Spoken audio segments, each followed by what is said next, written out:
on out there is doing well and excited for the show that we've got coming up today. There is not much, and by not much, I mean there's not anything that they've actually previewed for us. I was just on the Raw Twitter account over on Twitter, obviously looking at WWE, just having a look, seeing what information had come out. There's nothing. There's no information. Nothing has been previewed. So yeah, I mean, to be honest, there's not really much to go through. There's not really much in the way of news. So suppose we can sit and talk about the Ukraine. I mean, it's not great, is it? It's not a great situation.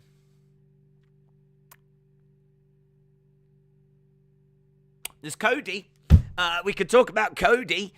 Cody might be on the show, and obviously there's a lot of excitement around the Miz's partner, who is obviously we've got some rumors around as to who that's going to be. So what we are expecting on the show tonight is the fallout from Elimination Chamber. So we've got obviously Becky and Bianca on a collision course. We've got the Miz, who's looking for a partner so that he can take on the Mysterios. So we should be getting that. This is the 1,500th episode of Raw as well, which they've done a really rubbish job of actually building up. They've done a really rubbish job of actually, kind of presenting. There was no talk about this in the build-up to this. There's just been a few tweets go out today about it. They've even sent out a little video, which is the best returns in Raw history. Now, obviously, they know what they're doing. They've sent this out to get people talking. People are talking. People are saying, do you think this is going to be an omen? Do you think this means that we're going to get a big return confirmed on this show? I don't think it means anything, to be honest. I don't think it means anything. I don't believe that what happens on the social media teams is very well connected to what Vince McMahon is thinking. They're just literally trying to create a buzz, trying to get people talking. I don't think they will have got any instruction to do the best returns. I think they've just put it out there because they know where the conversation is. They know everyone's talking and waiting for Cody. So it just makes it easy to do a video, a playlist of the best returns as we build towards Raw.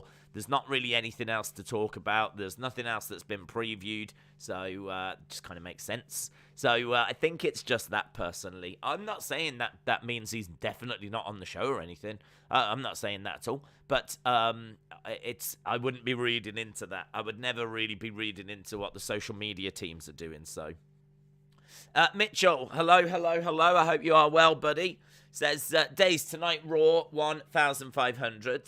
Even though there's been no advertisement, if Cody does debut as Miz's partner, isn't he buried before he starts? Well, I must admit, I'm not expecting that. I mean, when we were watching Elimination Chamber and Miz came out and said that he needed a partner, straight away your thoughts go to Cody. But it never sat right. It never sat right at the time. It doesn't sit right now. It's not how you bring him in. I mean, bringing him in as Miz's partner in a feud that is lukewarm at best, that no one really cares about, that hasn't had much attention paid to it. Don't forget the Royal Rumble. Miz and Maurice were taking on Edge and Beth. And then out of nowhere now, Miz has had to start a new feud. There's only been a few weeks of this feud. The feud's built on nothing. It's just, I mean, as I said, this feud is lukewarm at best. For me, Stone Cold. And I don't even mean that as a pun. It's just, I'm not interested in it. So I don't see why WWE would look to bring him in here. Not with the amount of money they're spending. So look, there's rumors of someone else that's going to be the mystery person for The Miz. So I just don't think it's going to be this. I think the rumors are probably true. I think that maybe they're using this as a tease. Maybe they're using this as a swerve. Who knows? But I will be shocked if Cody is involved in that story. Because, yeah, you're right. I mean, it would be mild. I think, how you bring him in is so important. Kind of really sets up quite a few things. And, I would not be bringing him in here at all. Cody is going to return as Stardust. Whoop whoop, are we ready for Logan Paul showing up, says Almighty Nick. Liam White Show said, who do you think will be his partner? Well, I don't know if they're spoilers, so, I'm not really, I don't know whether I can say or not, to be honest, but there's a lot of talk about, a celebrity that is going to be the Miz's partner, and not Cody Rhodes. So, as I said, I don't think it'll go that way. I don't think it'll go that way that they're going to do Cody coming back. I mean, there's talk of him doing vignettes. So, Cody coming back with the Miz and being like, it just doesn't really, none of it adds up. None of it adds up. So, no, I don't think it's going to go that way.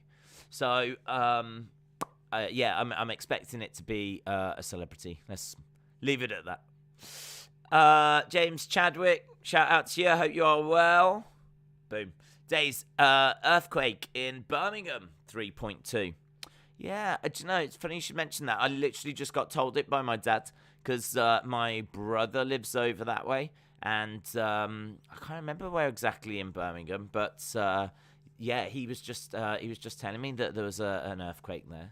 There's been an earthquake in the news, hasn't there? I woke up to all of that kind of Ukraine stuff, which, is obviously a bit concerning.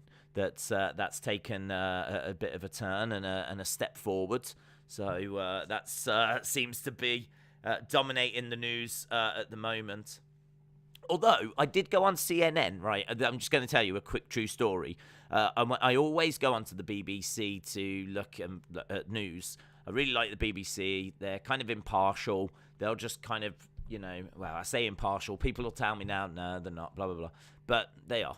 They're like, they give like all the different points of view and everything. And they try to be impartial. And I think it's a good source of news. They're reliable. I've always gone to them and I've no problems. So I really like getting my news from the BBC. And they were talking about the Ukraine. They were talking about England ending its COVID restrictions and all this kind of stuff, right? And I was like, I wonder what America is talking about. Like, are America reporting the same stories? So I thought, well, I'll go to Fox and I'll go to CNN because I know one is Democrat, one is Republic. So I'll go to Fox, I'll go to CNN, I'll get a taste as to what America's talking about. And there was a story on there, I think it was CNN, one of the stories, you had to go down a little bit, but it was like man freezes penis at Winter Olympics. And I was like, that's amazing. That is amazing. That has definitely made me coming over to, take that extra step. All worth it. All worth it. Man freezes penis at Winter Olympics. So I believe CNN. Check it out. I know there'll be a lot of people out there that are thinking that I'm spreading fake news, but I swear I saw that story. I never got a chance to actually read that story. Here we go. Here it is. Here it is. I found it for you on CNN. Cross-country skier Remy Lindholm suffers frozen penis in master. I mean, honestly, look, if it's going to be a quiet wrestling news day, I'll find my own news. And there it is. Yeah, man suffers frozen penis. So, I did not go any further down that rabbit hole, let me tell you. There's some places even I draw the line. Gaming in Real Time said there was a 5.6 earthquake in New Zealand yesterday. All right, this is an earthquake top trumps. Calm down, everyone. Calm down. Yeah, well, my earthquake's bigger than your earthquake. There was an earthquake in WWE in the 90s that was bigger than all of yours. So, Mitchell said, this has been bothering me. Part of me feels like this is a work by Cody. We've had reports that he was going to be at the Chamber then it was he's in Orlando. I live in Florida, and there's no sign of it. I have looked everywhere. I have absolutely looked everywhere. I've been to the corner shop. I went to the restaurant. I asked around the local bar. I went to the park. There is no sign of Cody Rhodes. Well, look, it's not bothering me. I think there's a lot of too much detail. There's too much stuff. I've said this before, like in regards to it being a work. I mean, first, never say never, right? And I'll give it a 1% token chance, okay? But you know, if it was just Cody that was sent a tweet out saying that he was done with AEW, then you'd be like, okay, this could be a work. But the fact that Tony sent a message out as well means that Tony is also in on it being a work, and is also, you know, part of this, you know, putting a press thing out. And that could happen, right? But Tony was talking about all the charity work that Brandy did, and once you start mentioning charities and bringing them in, you kind of go, would they really do that? Would they really mention charity work if you was releasing someone? So then that's like the first kind of, that's a bit far. Like, that's like saying thanks for all your efforts and everything. That's cool. But like mentioning charities, like I feel like that's a step too far. And so already I'm like, this feels like it's probably real. Then you've got all the wrestling news outlets, like all the journalists, all the outlets saying their sources on both sides are confirming all of this. I haven't seen. You think about Sean Ross Sapp and Dave Meltzer, WrestleVotes, all of those kind of people that have got inside informers. They're just getting the same messages, all of them, that it's legit, it's happening, he's going to WWE. So, you know, you've got AEW sources saying, he's gone. You've got WWE informers saying, he's coming. But then, like, you go to the next step as well, whereby, like, apparently he is going to be at WrestleMania. People are saying that Vince thinks it's a massive deal for him to get Cody.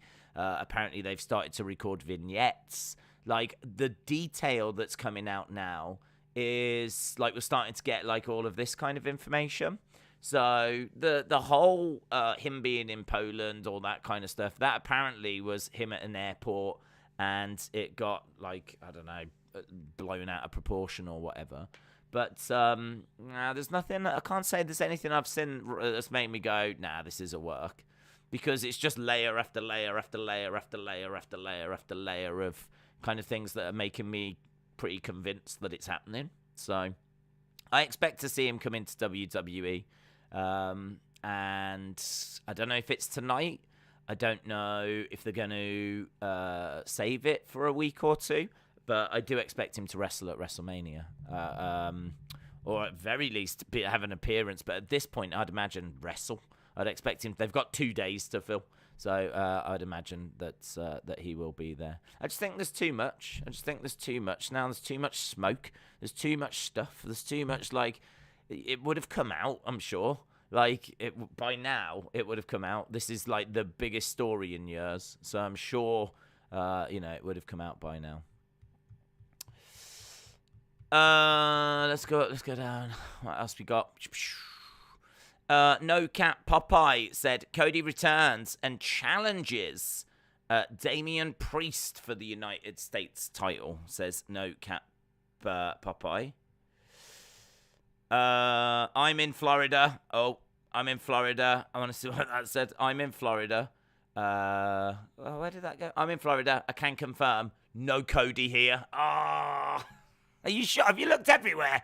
Have you checked everywhere? Have you checked in the library? He might be in the library. Might be reading How to Wrestle. Michael Reed, shout out to you, buds. Appreciate it. Appreciate it. Someone was mentioning Dave Meltzer there. Dave Meltzer. Let's have a look. Dave Meltzer. I'm just seeing Dave Meltzer's name. No. Spam's getting in the way. Elliot said they were never going to re-debut him in Saudi. He's not a big name over there. Why waste a pop, which would be huge in the US? Cody versus Seth for me at WrestleMania, says Elliot. Dark Angel said, spoiler, Cody isn't real. What? That would be crazy. As Dave Meltzer would say, plans can change. Right, I think we've done all of the super chats so far. Big shout out to everyone that's sent through one of those. Really appreciated. And as we said, I don't blame anyone that's got that kind of idea or that thought that this is a work, because as wrestling fans, we've been down these kind of roads before. And, there's many times that things happen that I don't expect them, or, things happen and they don't quite go the way that you think. And so I totally understand why there's people that are out there that think this is a work and won't believe it until they see it. I just think there's too much smoke, that's all. I just think there's too much smoke. Let me try and get into the chat. Shout out to you. But Wrestle with Andy said, I've been to Florida on holiday, and I can confirm, no Cody. Oh, my God. He's got to be out there. Oh, hello, we've got a little bit of wobble now, a little bit of lag. There we go. Rumors of... Wow, the chat is moving fast today. Rumors of Vince wanting to wrestle at Mania. Could they switch Owens versus Austin to Owens McMahon one more time? There's rumors that Vince wants to wrestle at Mania. Oh my God.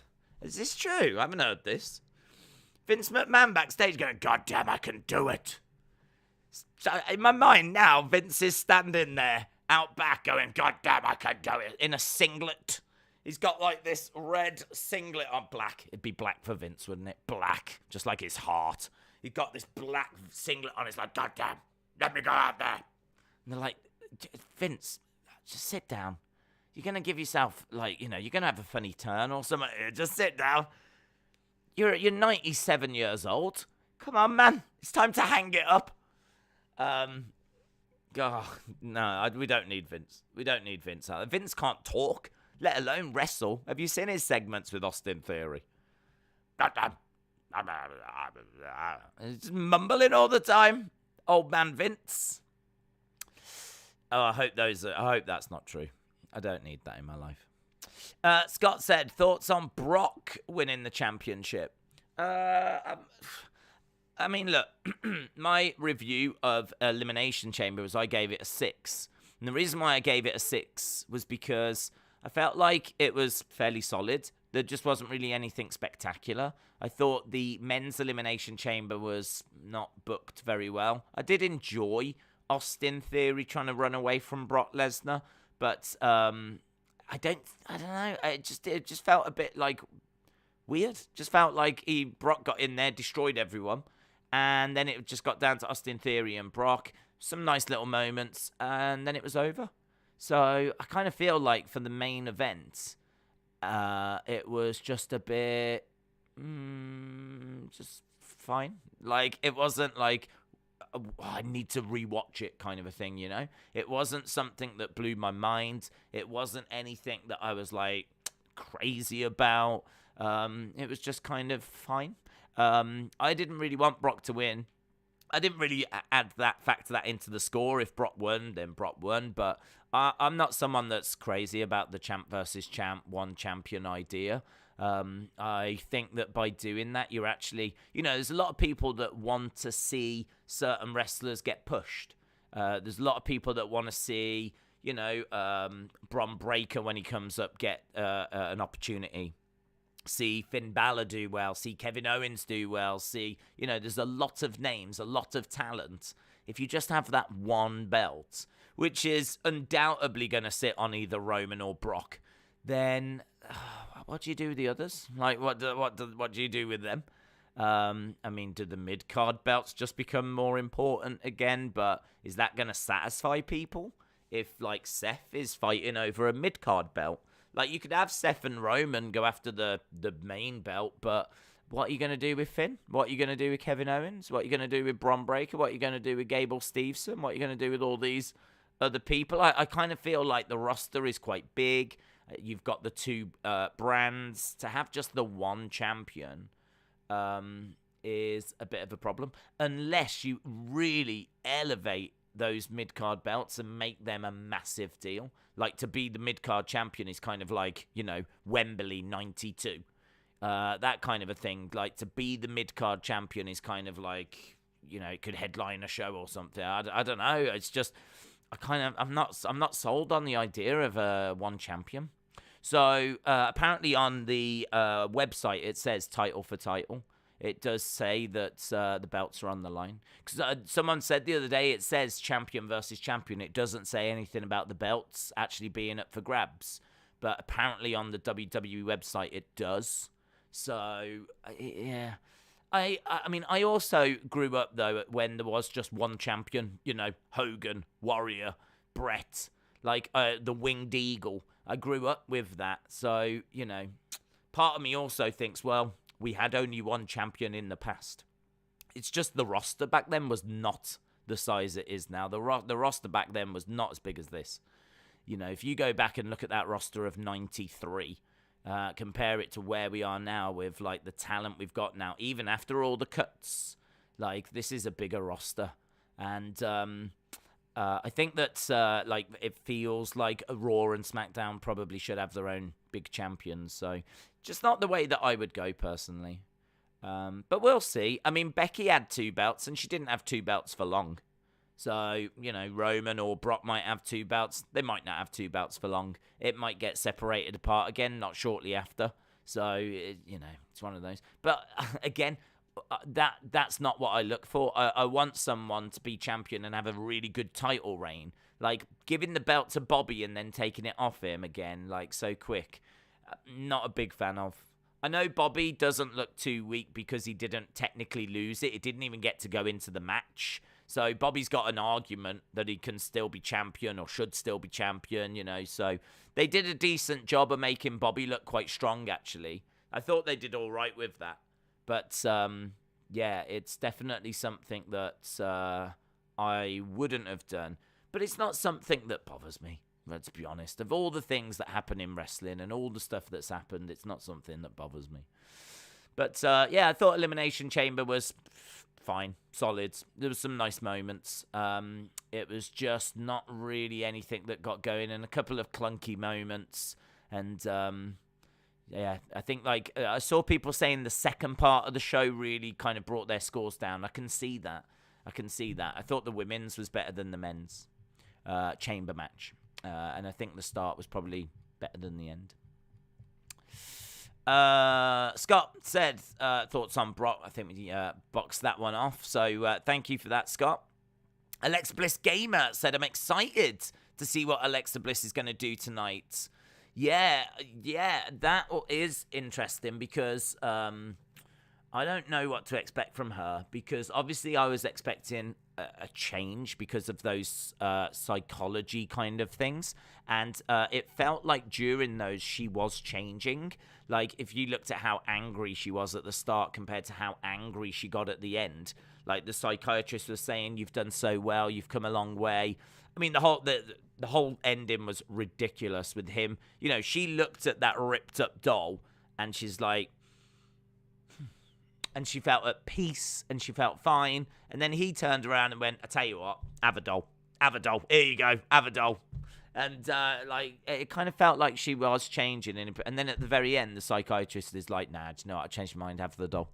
Have this one. This one looks a bit more like the one we sell on WWE Shop, so might help sales. So have the doll. So she then obviously arrived at Elimination Chamber. I mean, there's no denying it. Very similar, if not identical to before she left. She had the little skirt on. She had the same music. She didn't have Lily, but as was pointed out on Twitter by some, I saw some like Alexa fans that were having conversations.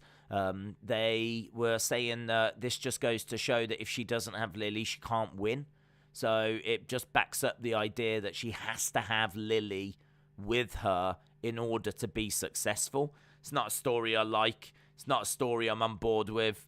I desperately want them to move away. If Lily is going to be her mascot, then fine. I can cope with that. If Lily is if Alexa is a wrestler that for some reason now can't wrestle unless Lily is around, I can cope with it. As long as, we get an Alexa that's giving us engaging matches, engaging promos, and we get back to that. I mean, we just have not seen Alexa wrestle as much as what I know people would have wanted. She's a good wrestler. She can go in the ring. She can do some stuff. So it'd be good to see her back wrestling, having good matches, having good promos, actually saying stuff and actually putting on matches. Rather than seeing her and, you've got playgrounds appearing and black goo coming out of people's mouths. And just, I want that stuff to go away. And I just want good matches, good promos. And I want an engaging Alexa character again. So if we can get that, and the only price I have to pay is that she brings Lily down to the ring, I can cope with that. That's fine. As long as Lily's not winking in the corner or running around tripping people over, which, would be interesting to see how they were going to do that. But I wouldn't put it past them. But, I just want to see her up and running again. So I do agree. I am intrigued. I want to see what does she look like? What is she going to be saying? How is she going to present herself? Have we moved on? Because the other point I made was, I don't think you could really move on at Saudi Arabia. The Saudi Arabian fans know Alexa, and they're going to want the Alexa they've been seeing, yeah? So it would be weird to introduce a new version of Alexa in Saudi Arabia. So I'm wondering, has her change maybe not totally finished? Could it be that we're actually going to see, the final piece of the puzzle tonight?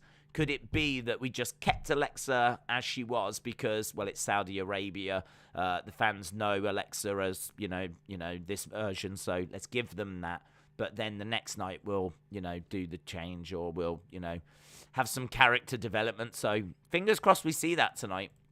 For me, anyway. I know some people out there enjoy that version of Alexa, but we'll see. We'll see what we get. Football Talk said, Days, 3 things have been announced on Twitter. Brock is set to be on Raw. Miz announcing his partner. And a match. Oh, I've not seen this. A match between RK Bro and Seth and Owens. Thank you, Football Talk. WWE Spiteful said, Into the Women's Royal Rumble and Elimination Chamber was better than the Men's Rumble and Elimination Chamber. I would agree with that. I don't know if they've got someone booking the men's stuff different to whoever's booking the women's. I don't know if there's a female writer, maybe. I don't know why I thought they'd be female, but maybe because they're writing for females, it would make sense. Maybe there's a female writer that's writing the female stuff and they're just better than the male writer that's writing the male stuff. Or maybe Vince isn't as bothered about interfering in the female stuff. Maybe he's just not as bothered as interfering in the men's. And so he's interfered and messed it up or something. I don't know. But I would agree that the Women's Rumble and the Women's Elimination Chamber so far has been better. I mean, it bodes well for the Women's Money in the Bank, I would say, to be better than the men's. Because there does seem to be a disparity. It does seem to be that whoever's writing for the women is doing a bit more of an engaging, better job. Hasib said, would you agree with this WWE struggle to continue making stars engaging in gimmick? For example, people like Seth and Owens were better at first. The only people that improved is Reigns. Would you agree WWE struggle to continue to make their stars engaging? Yes and no. Yes and no, because yes, you can sit there and go, well, how about this person? How about that person? How about this person? How about that person? I think the truth of the matter is that when they don't need someone, they put them on the back burner. And once they go onto the back burner, they become less engaging. I think they do struggle to put people out onto the back burner and keep them interesting. I think they don't do too bad of a job when it's time to use them again. So, like, you know, Finn Balor, for example. Finn Balor comes into WWE from NXT recently onto the main roster. They use him, build him up. They bring back the Demon. Like, it's kind of interesting. It's good. He has his match with Roman. Everything's fine. The top rope thing's silly. I wasn't a fan of that. And then that's it. I mean, that's what they built him up for. They built him up to feed to Roman, basically. His run was done, and so they move him to the back burner. There's not really anything for Finn Balor once he goes to the back burner. And I think, you know, I don't know that it's a case that they're not making them engaging. I just don't think they're really focused on them at all. I think you just drop to that kind of back burner, and it's same with like Liv, isn't it? Like Liv, she had her shot against Becky. That was it, done. Move her to the back burner, and what have we got for her now? We ain't really got anything. But the thing is that, yeah, whilst they're there, the focus isn't on them, and I don't think they're too worried about them. When they need them again, they'll just bring them forwards, and they'll use them again and heat them back up, and then everything will be fine again. So these people are there to be used when needed, and when they are needed, they tend to do a decent job of building them up. So it's 50-50 booking and all this kind of stuff. They could definitely do a better job of when they don't necessarily need them. They could do a much better job of giving them something. But the truth is, the focus is always going to be on number one contenders, champions, the odd feud that they want to do, and things like that. If you're not involved in any of that, you're just not focused on. I mean, I don't even know where Finn Balor is at the moment. I think that he's in Ireland, and I think that they just didn't have anything for him. I don't think he's injured. I haven't heard that he's injured. So I think they just haven't got anything for him. So, but yeah, they could potentially do a better job there. But as I said, it's not like they're dead and buried and that's it. It's over. It's just that the spotlight's not on them. Edward said, Brock kicks off the show. Ciampa and Finn versus Dirty Dogs, Becky, Bianca. Has all of this been announced? What, Brock kicking off the show? Ciampa and Finn on the show tonight. Where's that announced, Edward? Charlotte said, if Logan shows up, will he mention Floyd Mayweather and put him down and blast? I don't know. Why? Is there something happening with Logan and Floyd? They already faced each other, didn't they? Is there talk of them facing again? Last I heard about Logan was that he was potentially going to be facing Mike Tyson, but nothing came of that. So I don't know if that's still on the books or what the situation is there. So yeah, Mike Tyson was the last I heard. Gavin said, could John Morrison return and be Miz's partner? Could John Morrison return and be Miz's partner? I don't think so. I think he's he's signed up to do like a few indie things. I saw he was advertised somewhere for a match. I don't know that they would look to bring him back. They only fairly recently just parted ways with him. So I don't know that they would look to bring him back. Plus also that's not the rumor that's out there. If it wasn't really for that rumor that I'd already heard, then I would say, well, there's a chance, but they have only just fairly recently parted ways with him. It'd be a little strange now to bring him back so soon, like 6 months later or whatever. So, yeah, that's why I'd be thinking, probably not. But we'll see. As I said, there is a rumor as to who it is. Not that rumor is going to be true, but it seems like it is. Yes, just tweeted. A lag tonight, aren't we? I don't know why we are getting lag, but we are getting a bit of lag. hopefully that doesn't persist. Yeah, so Intergender. Not a big fan of it, to be honest. I think that your male superstars should be massive, big, strong, really like, the best of the male species. Look at Brock. Look at Roman. I mean, these male wrestlers should be gods. Like they should be incredible, the very best. This has always been my problem with celebrities getting in the ring, is that a celebrity that spends their time honing their craft, say in music or being a presenter or being in a film or whatever it might be, they're not spending their time learning how to wrestle and honing their craft at being a wrestler like these people are, and these superstars are. So they're meant to be the absolute pinnacle, the top of the tree. So, to see, like, the very best male wrestlers going up against the very best female wrestlers, there should be a disparity there. I mean, you might get the very rare exception of a Jade Cargill or a Chyna, but by and large, they are exceptions, and it should be quite rare, and certainly nothing that would warrant a championship. So I wouldn't, to be honest. I mean, you don't see men and women playing football together. You don't see men and women playing basketball together. You don't see men and women playing tennis together, because, there is a disparity in strength and size. And so, if they're not going to do, like, say, basketball together and have two teams where potentially you could have mixed teams, if they're not doing that, then why would you do it in the world of fighting? Like in a combat environment? Like why would you do it there? I don't have a problem with men and women fighting. It's not a problem or anything. I don't have an issue with it, but I just think that from an optics point of view, like it's a hard sell.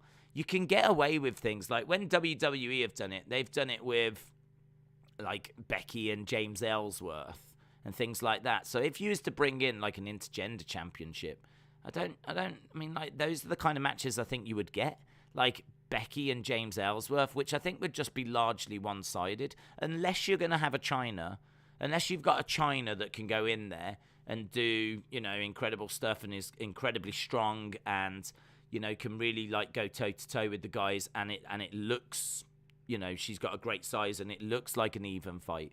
A lot of the women are drastically smaller than the guys. So, no, it's not something that ever grabs me. I don't think that is something that holds women back or anything like that, because I do love women's wrestling, and I think that women's wrestling has still got further to go.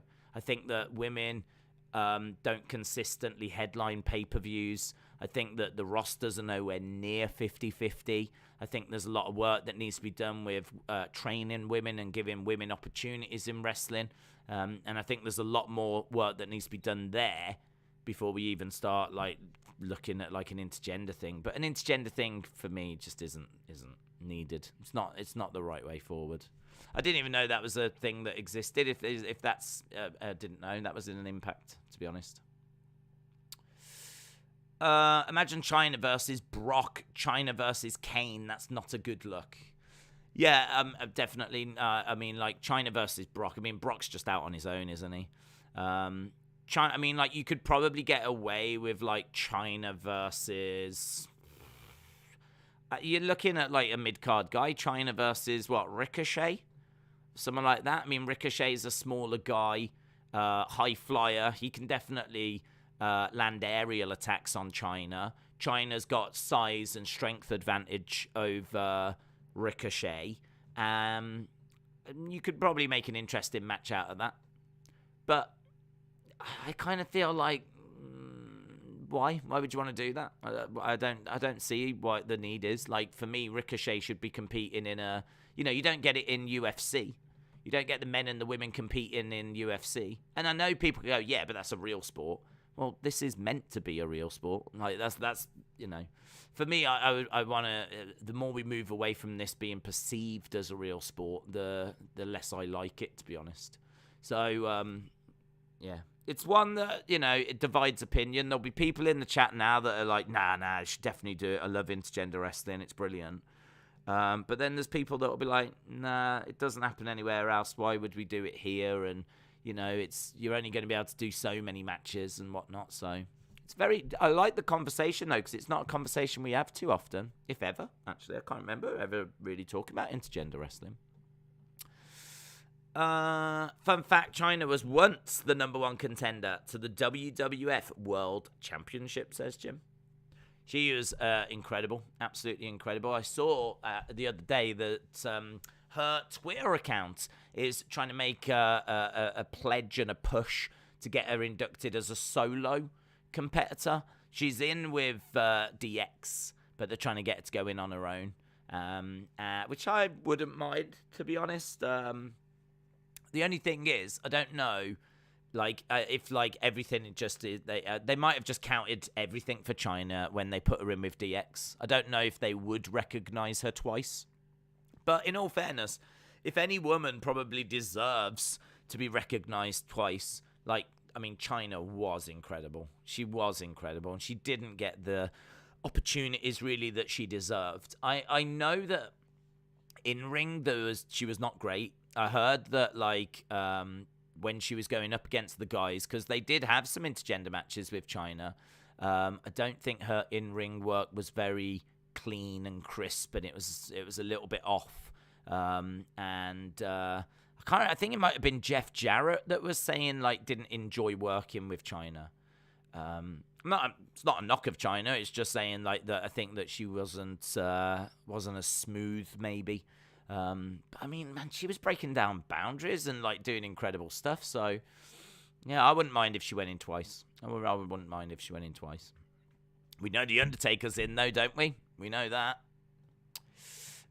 Men and women don't fight together in UFC boxing, and if wrestling reflects society, then we don't need men and women hitting each other on TV.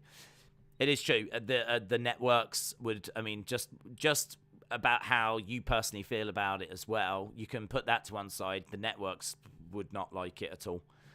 Seeing men hitting women in particular would not play very well on network TV. So I think there's always been a reluctance from that point of view as well. Austin said China did things that no other woman has done, not even Charlotte and Becky. She was incredible, absolutely incredible. You kind of would say we'll never see another China, but I think there's a chance we will. I feel like Jade Cargill might not be that far behind. Jade Cargill needs to work on her wrestling. She's still very green, but they've put a belt on her, and she's on TV every week, kind of defending that TBS title. Maybe not defending it every week, but she's used on a very, very regular basis. If she's not on Dynamite, I keep seeing she's making appearances on Rampage or Dark or Elevation. They're working her a lot because they're trying to get her up to standard, because they know they've got an absolute gold mine there. She is incredible. Her look is incredible. So if they can get her to wrestle great matches and improve that, then they've really got something special there. So Jade Cargill feels relatively close. Obviously Camille in NWA as well is a big powerhouse. So these big powerful women, they are out there, and we're lucky to have a couple in wrestling at the moment. Have a few. I don't know. Raquel Gonzalez doesn't quite feel quite that same level. She's tall and she's got some strength to her, but she doesn't feel quite the same as a Jade Cargill. I don't know that same with Rhea. Rhea's big.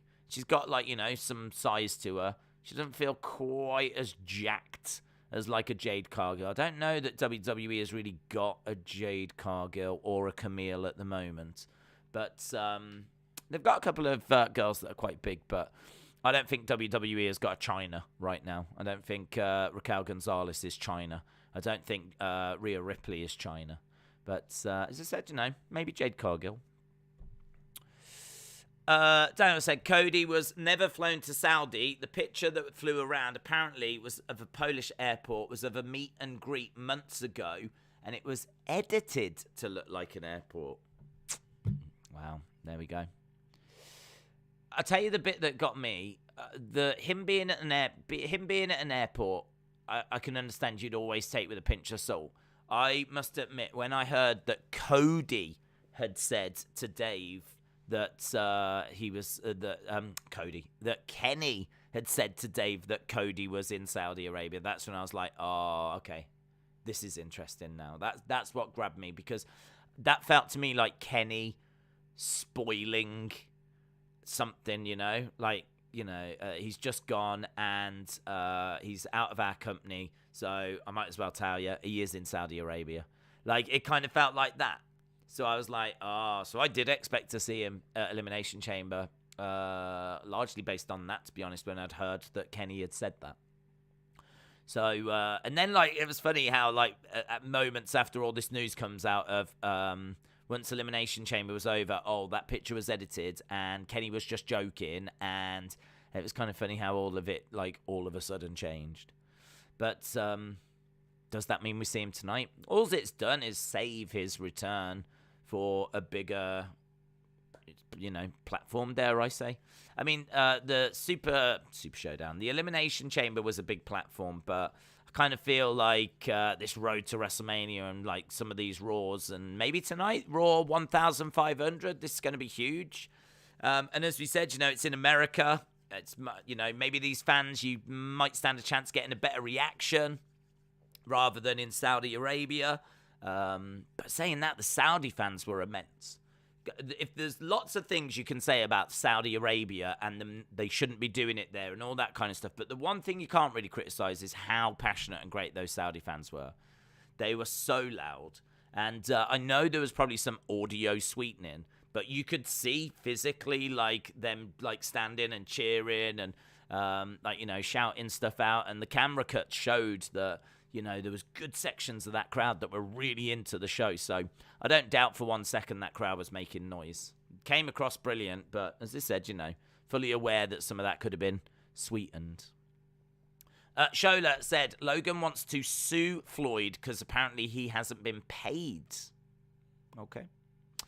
Delmar said Fightful is reporting that Tommaso and Finn versus Dirty Dogs is scheduled. Rhea versus Nikki, Shelton versus Damien, and Bianca versus Dewdrop. I think that's what Edward was saying earlier. Edward said, I just tweeted you where I got the card from. Okay. Daniel said, do you think Thunder and Britt should main event Revolution over Cole and Hangman? Yes, I do. Because I think that their first match was brilliant. Where that, I don't know, was it no DQ? I remember a ladder being involved and everything. So I don't know if it was no DQ or a street fight or however they worded it. But that one where, Britt was busted open. It's one of the great. It might be the best women's match in AEW history. It was a lot of people's match of the year contender, maybe even match of the year for last year. So I think that their first match has kind of really set the standards. If you talk to anyone about who do you want to see beat Britt, then Thunder Rosa's name tends to get mentioned because of it. And to be honest, I don't think Hangman and Adam Cole feels that big. Adam Cole, I just don't think has been booked very well. I know people disagree with that, and people saying that the Orange Cassidy thing didn't count. I strongly disagree. I think that it was on TV. It was the main event of a massive show. We all saw it. Perception and momentum is real. And you kind of, to see him losing to Orange Cassidy and then step forward and be the one to get a title shot kind of means that he, in my eyes, looks a bit weak, is undeserving. In my eyes, Orange Cassidy is ahead of him in the queue. It doesn't really do anything to hype me up for this. I think that there's, for some reason, a few questions around Adam Cole's physique more now than ever, and I don't really know why. He does look small, I will admit, but he looks the same as he did in NXT. I don't know if it's because in NXT he was in small arenas and now he's in big arenas. That's the only difference I can think, is that, things were, cameras are a bit tighter in NXT. The venue is a bit smaller. But here, like, everything is bigger. There's wider shots. And, there's like a big arena feel. And maybe he does just come across as a bit smaller in this environment compared to NXT. Because NXT, I remember hearing people saying that he looked a little small, but not like this. Like, it's a real topic of conversation right now. So I think that it definitely feels a bit underwhelming. I wasn't the biggest fan as to how they booked Hangman either. He was on a great run. They were building him for the title, and then he went away on paternity leave. And then he comes back, wins the first match is in, which is a ladder match, gets to a title match and wins it. Like, it felt very soon, very quick after his paternity was over.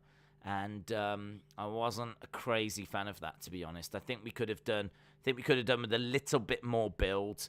Could have come back and we could have, not started completely again, but just waited, just held off. Like, maybe now would be the better time to change the title. Maybe Hangman should be winning the belt now, rather than having already won it and defended it a few times.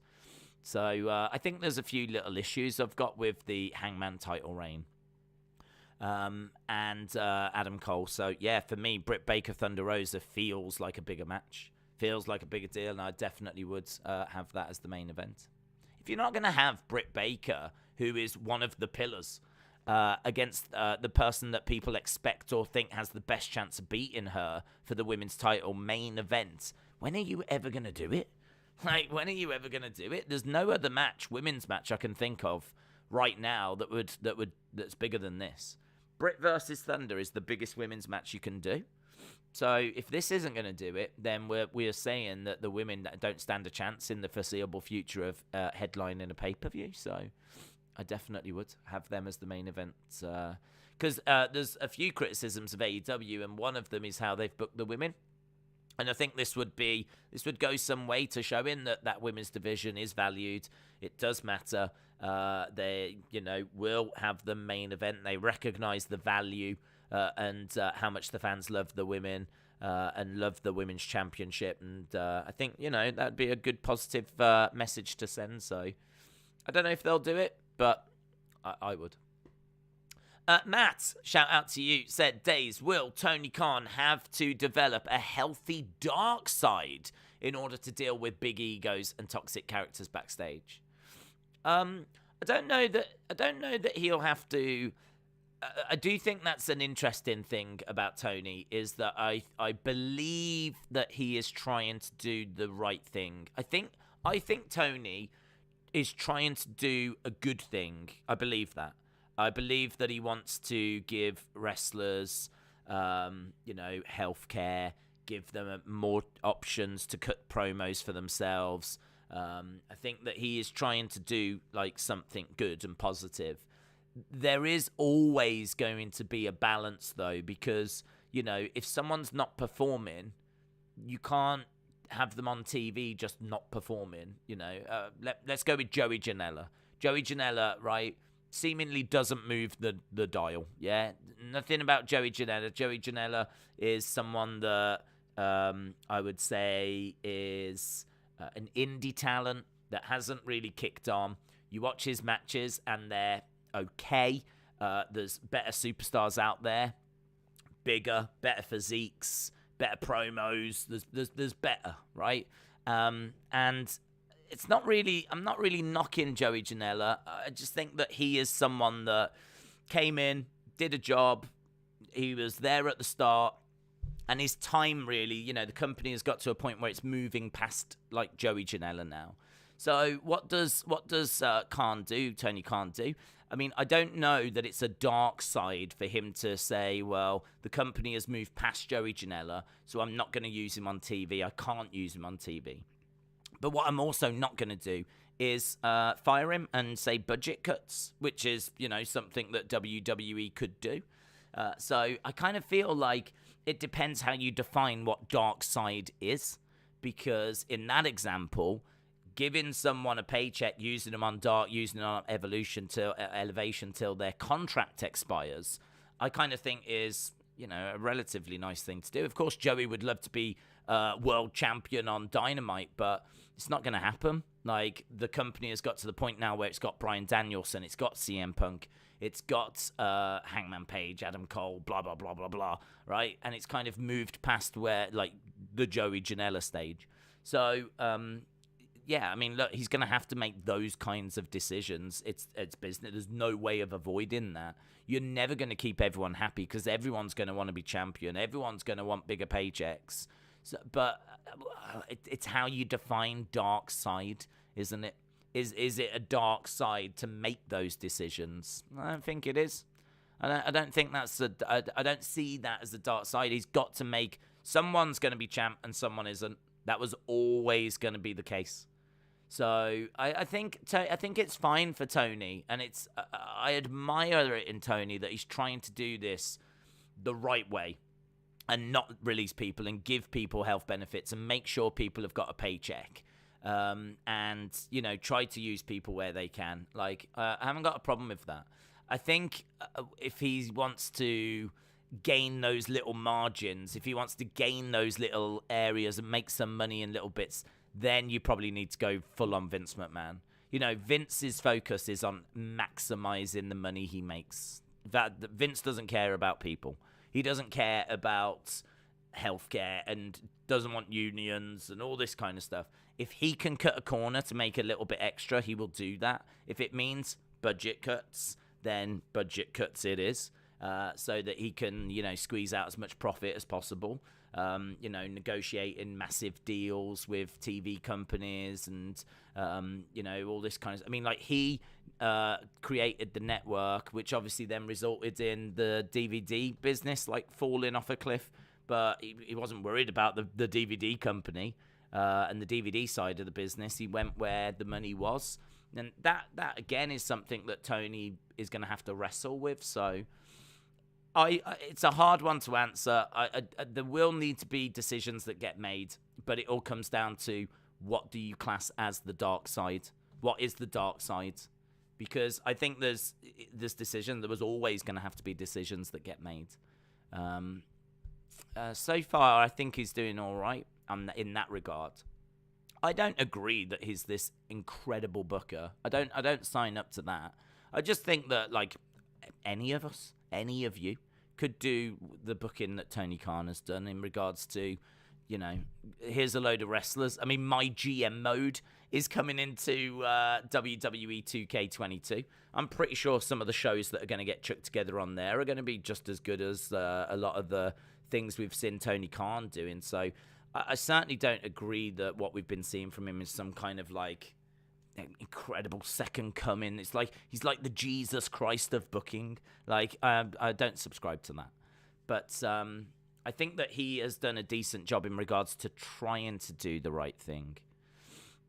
But then look at, with Cody, was it a dark side to not give Cody the money he wanted? He was an executive vice president. He helped set up the company, but Tony would not go to a certain point, and he had to stand his ground and say, you can't have that kind of money. Is that a dark side thing? I mean, I think that's fair enough. Tony thinks he knows Cody's value, and he wouldn't go to beyond what he thinks his value is. So it's a great question, though. I do love that question. It's a very good question. Hopefully one that people are throwing around and debating in the chat. There was a super chat here. Matthew said, I'm thinking about purchasing Liv's new tee. Do it, bud. Do it. If you're a Liv fan and you want to support Liv, then do it. I can't remember what it looks like. I think, is it the grey one? Then it says Liv, and then there's, like, tears that are... It's probably our tears knowing Liv. But even their T-shirts are crying. I think there's, like, tears that, like, run down. So, yeah. I mean, like, go for it. Right, we are up and running. We are live. Taboy said, I'm going to get the new Liv Morgan shirt. Legend Killer, hello, hello, hello. Welsh Warrior said, Cody hasn't been spotted. Okay. Welsh Warrior, appreciate it.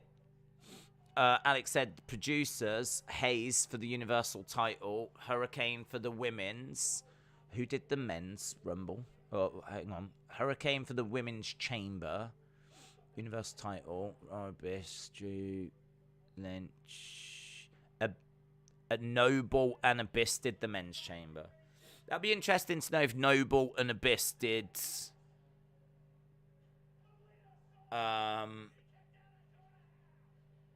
if Noble and Abyss did the men's Rumble. Be interesting to know. The other thing as well is I don't know how much they get to produce. It's a bit of a grey area. And normally in a match, like, you get told the winner, but what happens in the match, the producers get to choose. I'm not so sure that's true with the Rumble. Like, we were talking about this during the Rumble, and apparently people know going into it when they are entering and who they need to eliminate and roughly when they need to come out. The rest of it is booked, like, you know, by the producers, I think. But there's definitely information that's already told to them. And there's going to be, like, stories that need to be told in the Rumble because it then sets up storylines down the road. So producers in these matches will definitely play a part. And it would be interesting to know if they were the same producers. But I think there's still creative involvement in the matches, more so than a normal match. We're just seeing at the moment Elimination Chamber footage, by the way. The show has started, but it is literally just, we're seeing Brock holding up the title. We're seeing him posing with the fans. We're seeing Roman winning. They've changed the graphic from champion versus champion to winner takes all, title versus title. So they have changed the graphic over. We do have the WrestleMania sign hanging above the arena as well, as we're on the road to WrestleMania, and we have a shot of that.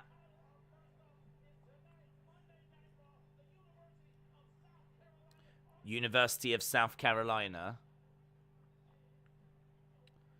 University of South Carolina is where we are tonight for Raw. Let's have a look, see what we're going to be starting with Brock.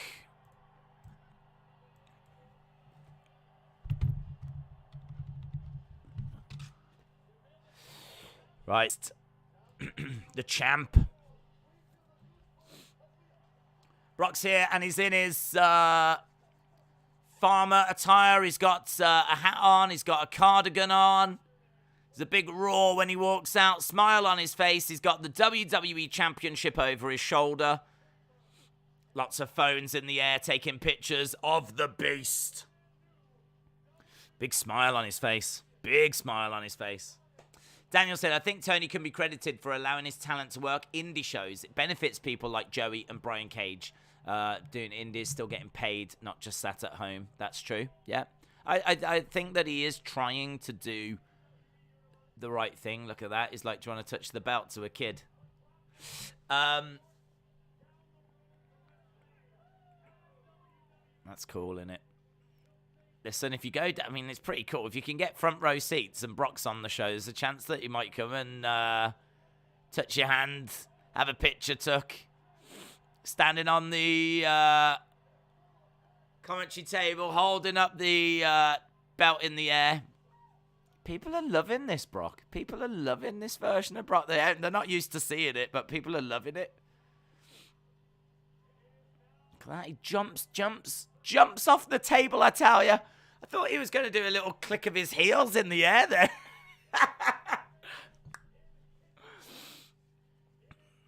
Weird, isn't it? This is a different look for Brock, says David. It is. It is. Brock interacting with fans is still so weird, says Austin. It is. It really is. It's so different that it works for him, though. It's really exciting. Like, it's something new and engaging, and it does give this feud of him against Roman. I mean, this is Brock against Roman. They are really trying to make it like Rock versus Cena, Rock versus Hogan, Warrior versus Hogan. I know we've seen it before. I mean, if this had been the first time, it would feel monstrous. But they're really going all in. They couldn't put their eggs in this basket anymore if they tried. They are trying to make this one of the biggest main events we've ever seen. Matthew said, Days, Brock Lesnar or Roman Reigns? Well, personally, I'd be hoping for Roman. Suplex City, chants from the crowds. Yeah, personally, I'd be hoping for Roman. Just because I don't want his title reign to end at the hands of Brock. Just because he doesn't need it. Brock's as big as he is ever going to be.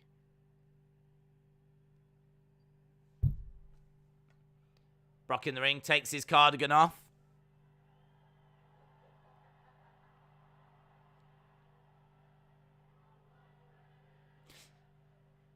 I mean, Brock is showing that he can work a crowd. Thank you, I appreciate it. He doesn't. He hates people.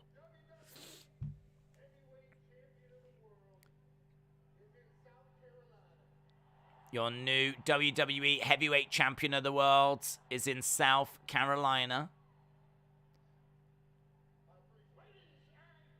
Oh, Heyman! Heyman! Paul Heyman! Ladies and gentlemen, Paul Heyman waving to Brock. Heyman. Ladies and gentlemen.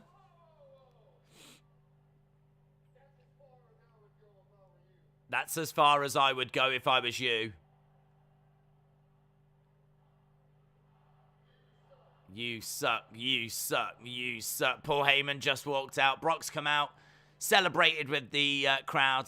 And then we get ladies and gentlemen.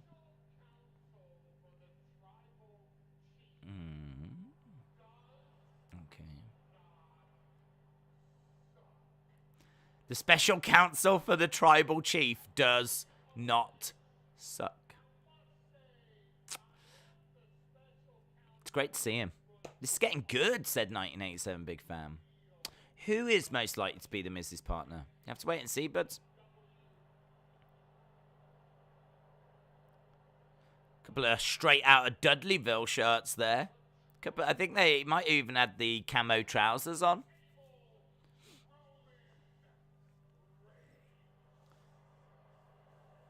Booze for Roman being mentioned.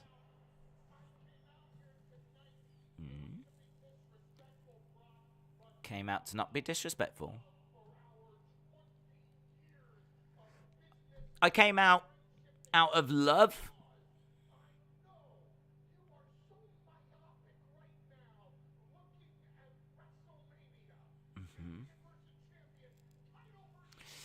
When did Brock get a southern accent? He probably adopts an accent wherever he is.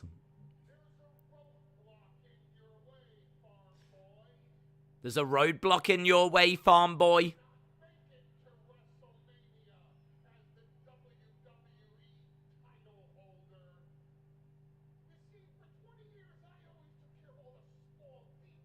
For 20 years, I took care of the small details for you.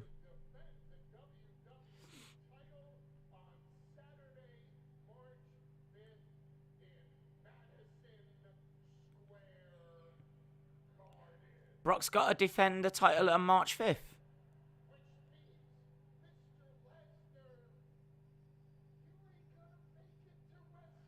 You won't make it to WrestleMania?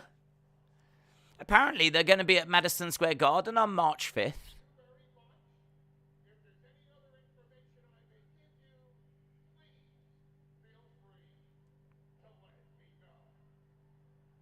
I hope that's going to be on the network. I hope that's going to be like a network special. That would be great. There was talk about them bringing back Saturday Night Main Event.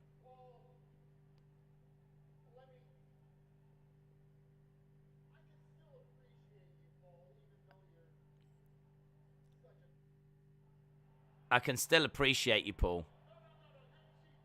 Even though you're such a D. Allow me to thank you.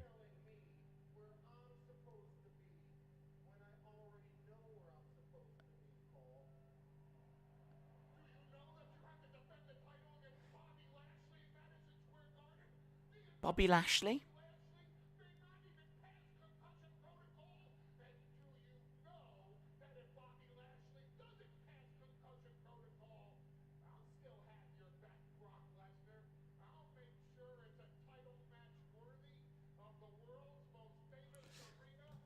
Okay, so they're saying that it's meant to be Brock against Bobby at Madison Square Garden, but Bobby might not be cleared. Heyman says, don't worry, if he's not, I'll still make sure it's someone worthy of the Garden.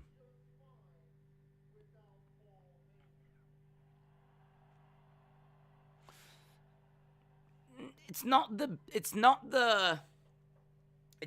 best segment, to be honest, but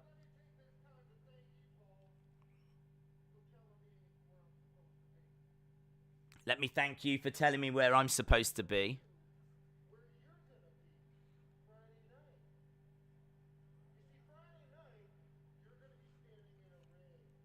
This is a promo that's just kind of telling us information. Rather than giving us a card that's got the info on, they're just getting these people to tell us instead. So we know about Madison Square Garden. We know that Brock's got to defend the title. We now know that Brock's going to be there on Friday.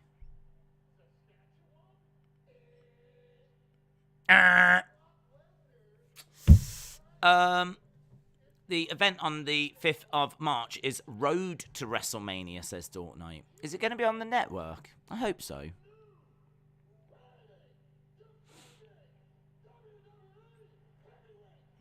That'd be nice. They've done those little specials before. I don't think there's no talk of it being.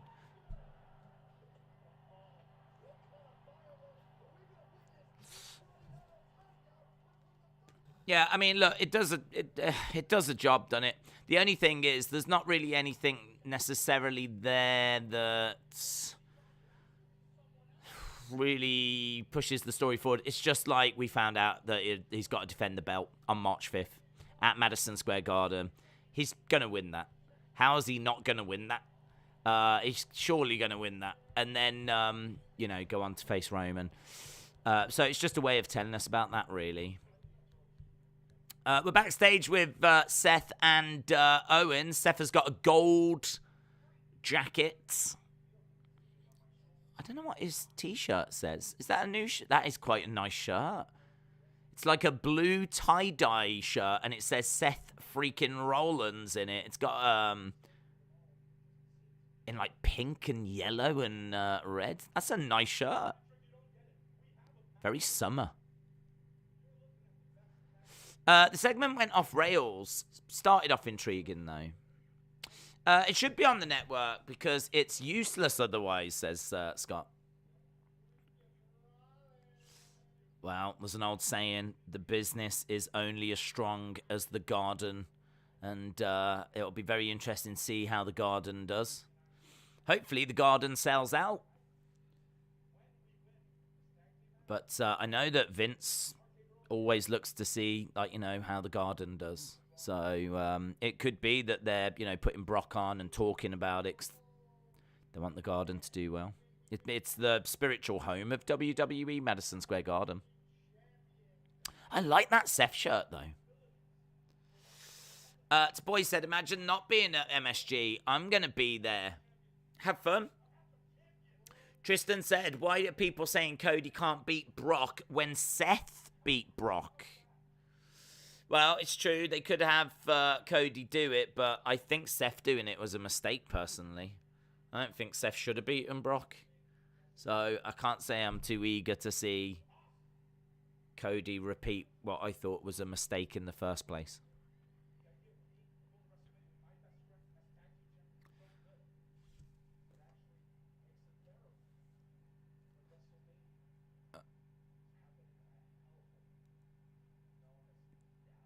Dallas, Texas. Kevin Owens. Just mentioning Texas. He said he wants to go after the tag titles with Seth, and potentially achieving that is the only thing that's going to make WrestleMania bearable, being in Dallas, Texas. Right, here's the Street Profits.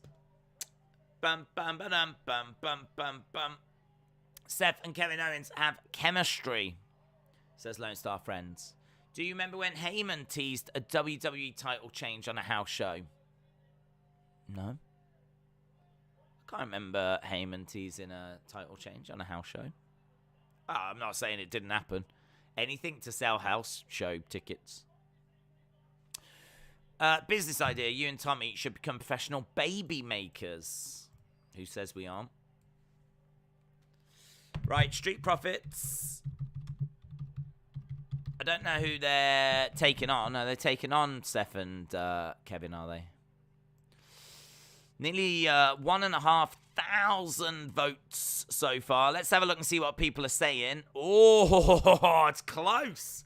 Damn it, that is close. Nearly 1,500 votes. Will Cody return on Raw tonight? 54% of you say yes. 46% of you say no. So, will Cody return tonight? Do you know what? I'm right there with you. I'm quite torn as well. I'm quite torn. It might be a bit soon. I mean, they've just been in Saudi Arabia. They might just want... He might be there. Or he might have had meetings. They might be still putting finishing touches to things. To bring him out now would be quick. But they might do it. They might just want to get the ball rolling. And if Madison Square Garden is like a big show for them and they're interested in getting people to go, maybe they debut him before and then like advertise that he'll be at Madison Square Garden. Cody Rhodes promo. Maybe not a match, but maybe Cody Rhodes appears at Madison Square Garden. Not for the first time, but, you know, it'd be a way of people seeing him in a WWE ring. Might be another little boost to ticket sales. So maybe the fact they're doing that MSG show could speed things along. I'm a bit torn on it. I'm with you guys. I'm a bit torn on it. Cody won't be there, says Brian. Does this feel like the show that they would bring Cody to in South Carolina? Think about the fact they have MSG in March. Yeah, that's what I just said that. Yeah, I agree. I think the MSG thing in March, it's not a guarantee because it's not a show that's on the network or anything, but don't ever underestimate the importance of the Garden to WWE. The Madison Square Garden is the home of WWE. Like those every month, WWE used to run a show there every month, like in the 60s and the 70s and the 80s. I think in the 90s it started to change, maybe even the 80s, but really when Vince's dad was in charge of WWE, the Garden was the home. You know, when you look at like all the big moments from the earlier years of WWF, they all pretty much happened in the Garden. Madison Square Garden, as we said, you know, it's where WrestleMania 1 came from. It's where Bruno, I think, won and lost his title. I think it's where Hogan won against the Iron Sheik as well. Like, it was all happening at the Garden. So the Garden is so important. Undertaker, even in the last ride, said that he couldn't retire until he had one last appearance at the Garden. So he wrestled the Garden before he even considered, like, yeah, this is it. He wanted to make sure he appeared at the Garden one last time. So Garden is very, very important. So there's a potential for Cody to make an appearance there. I don't know that he will. I don't know what timeline they're working to, but it is interesting. Right, we are seeing Bianca. We're just at commercial break, but we're back. Bianca is live tonight. Bianca live tonight. Unsurprisingly.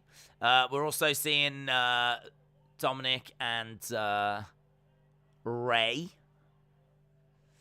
Miz TV is tonight as well.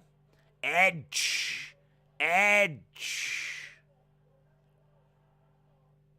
Could we find out who Edge is on a collision course with?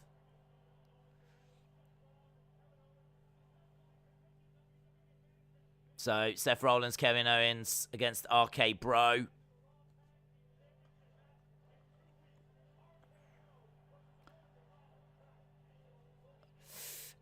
He wrestled the Garden, tough match. Edge is back, so that means him and AJ, says Scott. We should do a Via poll.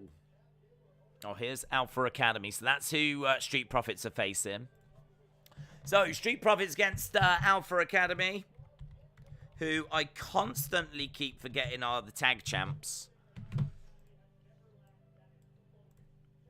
So, not because we don't see them. I just keep forgetting. They just don't feel quite like championship level. But here we are. Alpha Academy against the Street Profits. Days, could it be that Seth is added to a triple threat? So it's a rematch from WrestleMania 31. He could be. I don't expect him to be. But there's nothing potentially stopping it. I don't know quite how we would get him in there. There's no kind of way in anymore, is there, if you think about it? Like, the Rumble's gone, Elimination Chamber's gone. I mean, that's it now, really. The paths to getting a title shot for Mania are pretty much gone. Obviously, there's always ways. Do you know what I mean? You could always attack Brock and keep, like, sneak attacking him or whatever and forcing your way into things. But it doesn't feel like it's going to go that way at the moment. But never say never. Did you see the interview with Brock? No, it was with Pat, so I just point blank refused to watch it. Lance said, Otis is a god. Rotem said, isn't it in Roman's interest that Brock will retain, so he could have a chance to hold both belts? I'm not sure that that's something that really motivates Roman, to be honest. Roman, I think, is the head of the table, the tribal chief. He's the king over on SmackDown. He's never really made any noise about wanting both belts. I don't think he's really bothered about having both belts. Yeah, I don't know. I think if anything, Brock losing that belt might be more in Roman's mind, because he wants to upset Brock. He hates Brock. He wants to upset Brock. He wants to take belts away from... I mean, he interfered to make sure that Brock lost at the Royal Rumble. So, more so than Roman holding two belts, which I don't think he's that bothered about.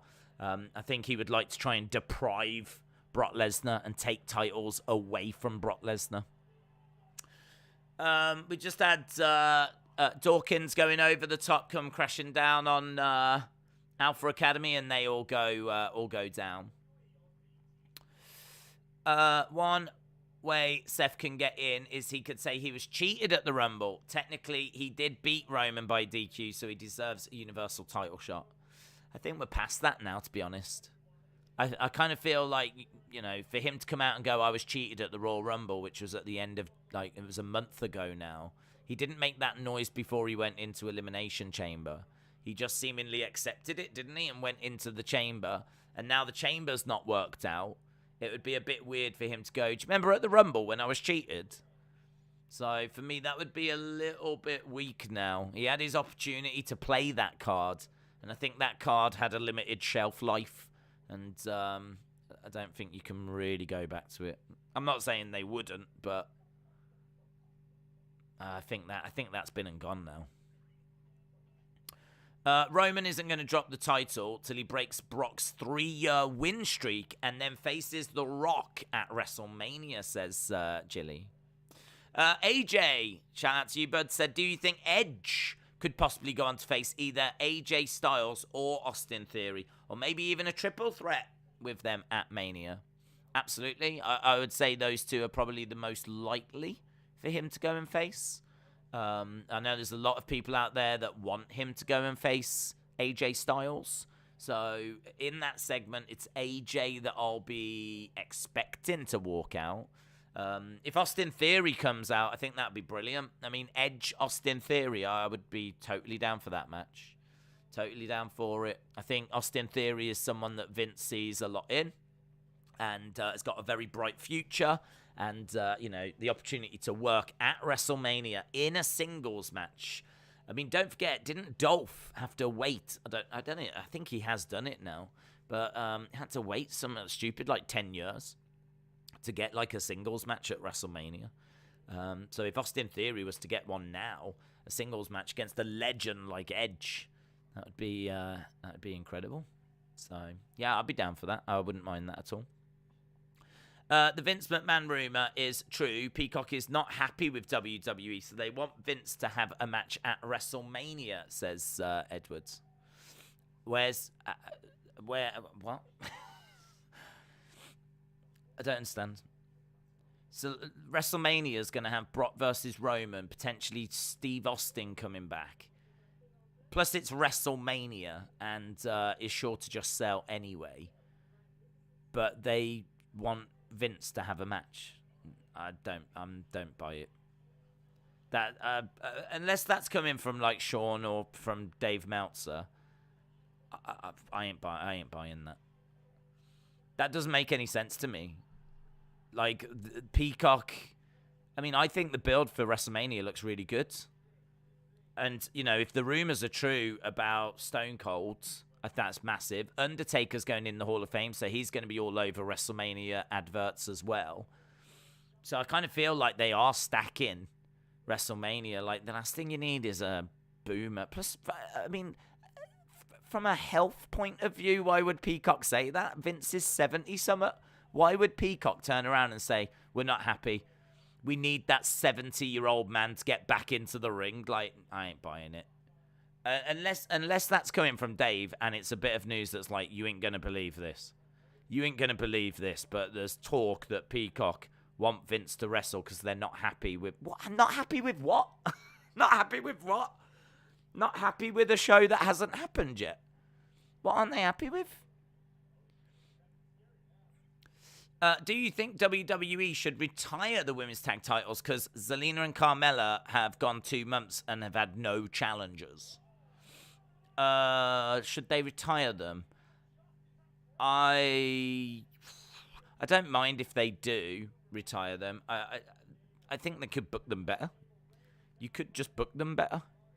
But the truth is that I think they use those mid-card titles, those women's mid-card titles, as mid-card belts. So rather than having a women's US or a women's Intercontinental, they have women's tag, and then that means you can just shove 2 women together, 4 if you have 2 teams, of course, together, and it gets them on TV, and it's a way of doing that. If there's no kind of stories they have to tell, then it just goes on the back burner. But you could have like a women's Intercontinental, but then you've only got 2 women competing. Whereas with the women's tag, you got 4. So there's pros and cons. The solution would be book it better.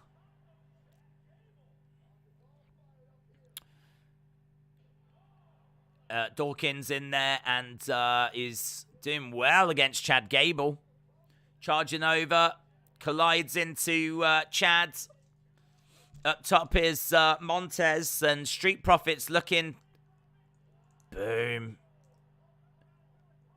Going for the pin. 1, 2, and Otis makes the save. Days, Vince isn't a boomer. The generation of boomers is 1946, and Vince was born in 1945.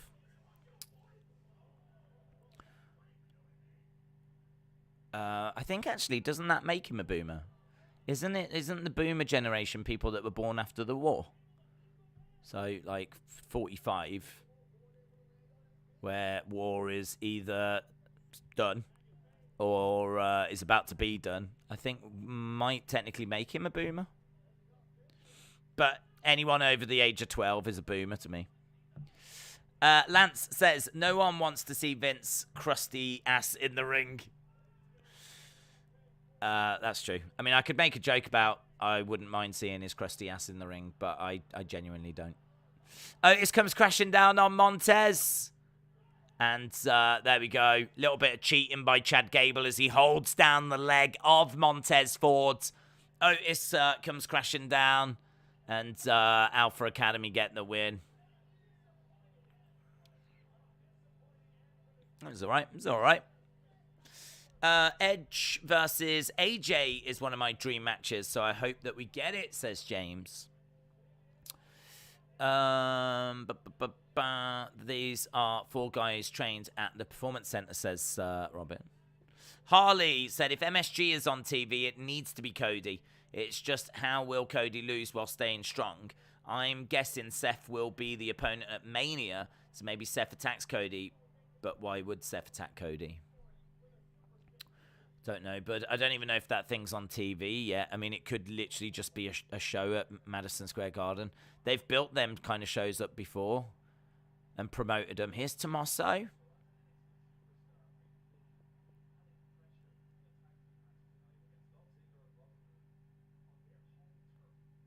Are you feeling any pressure?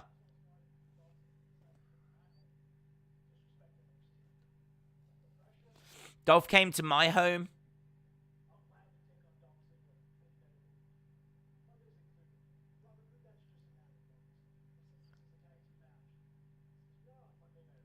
Yeah. I knew just the guy to call. Finn Balor. Damn, that would have been amazing if it had been Johnny.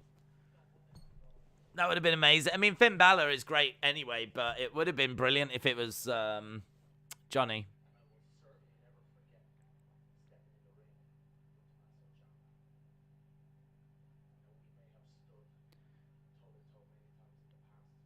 Are these two going to be a tag team now? Let's start the road to WrestleMania by standing shoulder to shoulder. I don't mind that.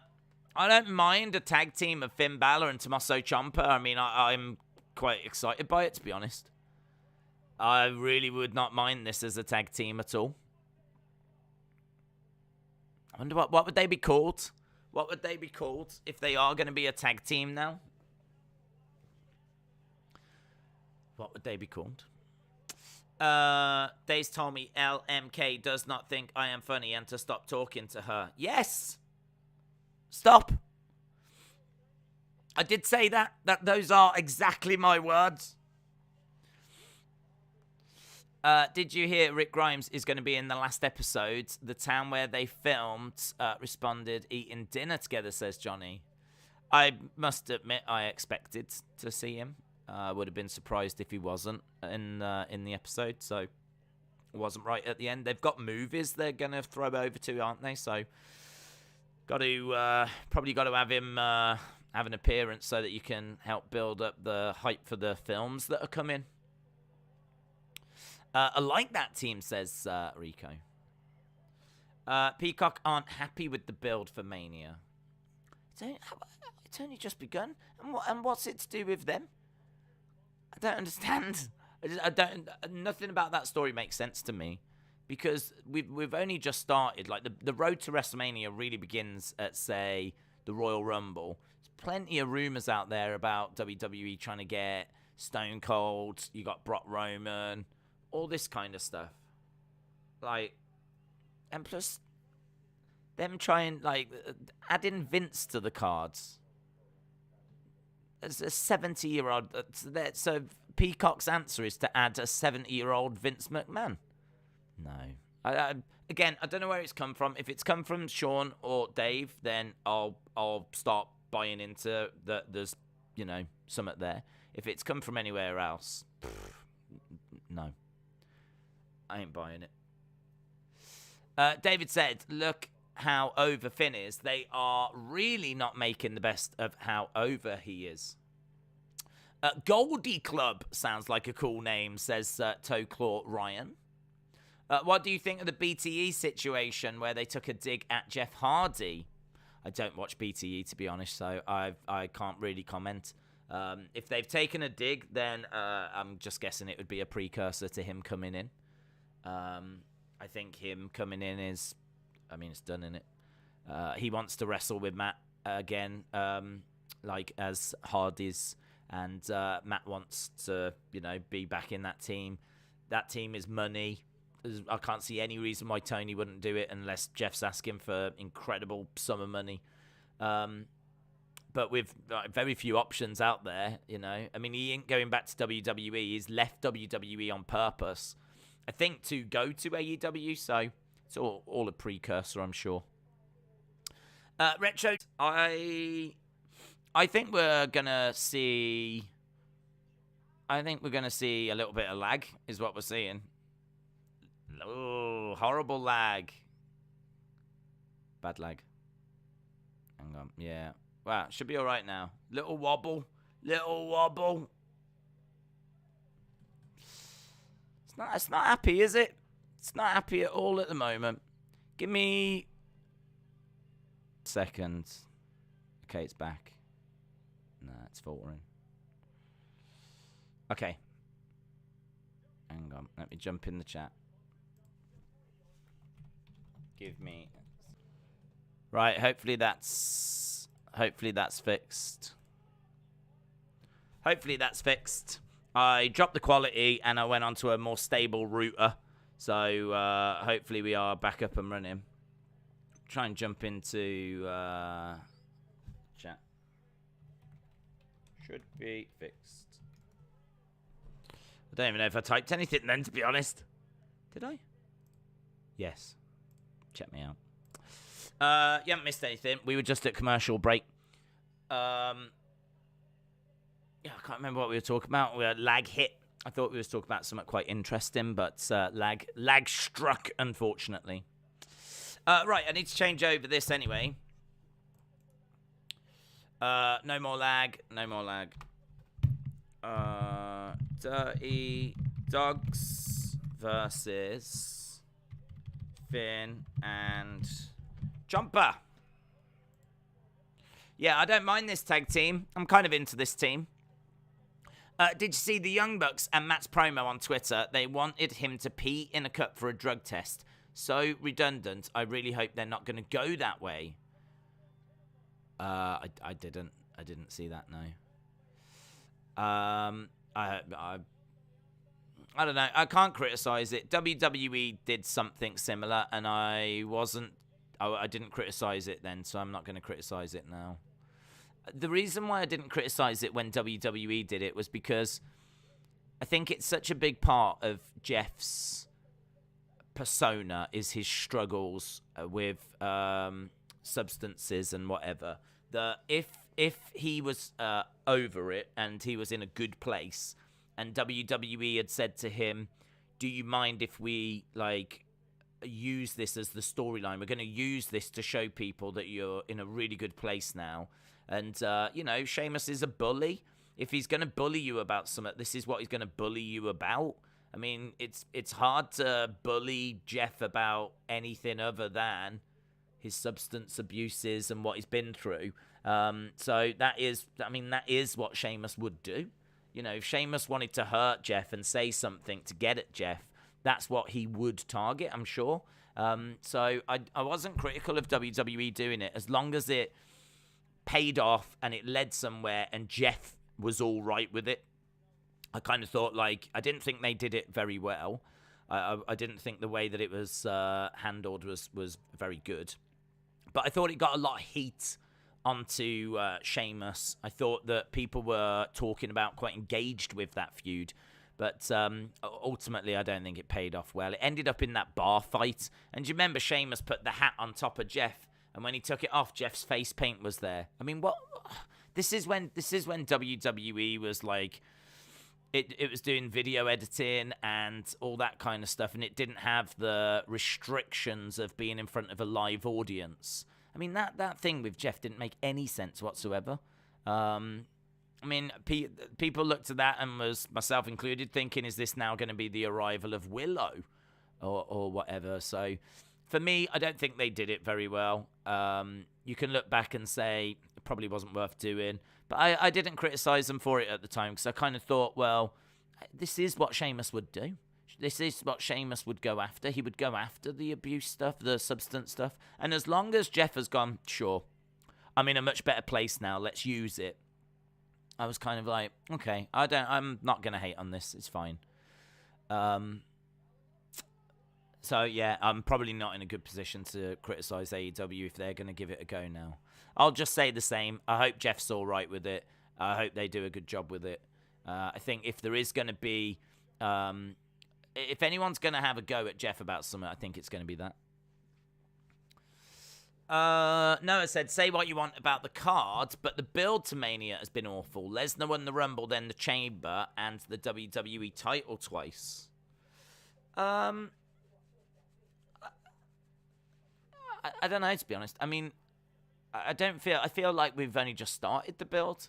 So I feel like we're less than a month into the build. And the build so far is them trying to build a massive, massive pay-per-view main event that is going to be equal to a Rock versus Hogan, Hogan Andre. You know, they are trying to get it at that level. They don't want a main event that's just another Brock Roman. They're trying everything they can to make this not just another Brock Roman. You know, this is Brock versus Roman, but this time Brock's the face. This is Brock versus Roman, but this time Heyman is with Roman. This is Brock versus Roman, and they're both champions. This is Brock versus Roman, and both belts are on the line. This is like they are trying everything to stack that main event to make it. It's not the way I would go. It's absolutely not the way that I would go, but I see why they're doing it. They're doing it because this is the biggest match they can do right now. Unless you get The Rock, which they can't. You know, unless you're going to get like The Rock or Stone Cold coming back and actually working a proper match. You know, Stone Cold, if he could work a proper match and was able to like go and put on and do what The Rock did against Cena, then, you know, you might do Roman versus Stone Cold. The truth of the matter is, I expect Stone Cold's match to be 2 minutes long. I'm expecting 2 minutes, 4 minutes tops. Strikes, kicks, stunner. Thanks a lot for coming. You know, think Undertaker Cena, WrestleMania 34, as we said. Think that match where it happens, it's a couple of minutes long, and that is it. So that's why, like, this is the biggest you can probably do. So the build, I mean, I'm not a fan of it. I would prefer to have 2 separate title matches, but they are going all in on Roman and Brock.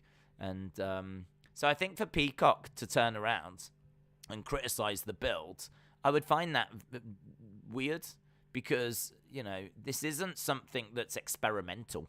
It's not like WWE have gone with Roman versus Austin Theory or anything. Like, they've got their 2 biggest stars going up against each other with everything on the line.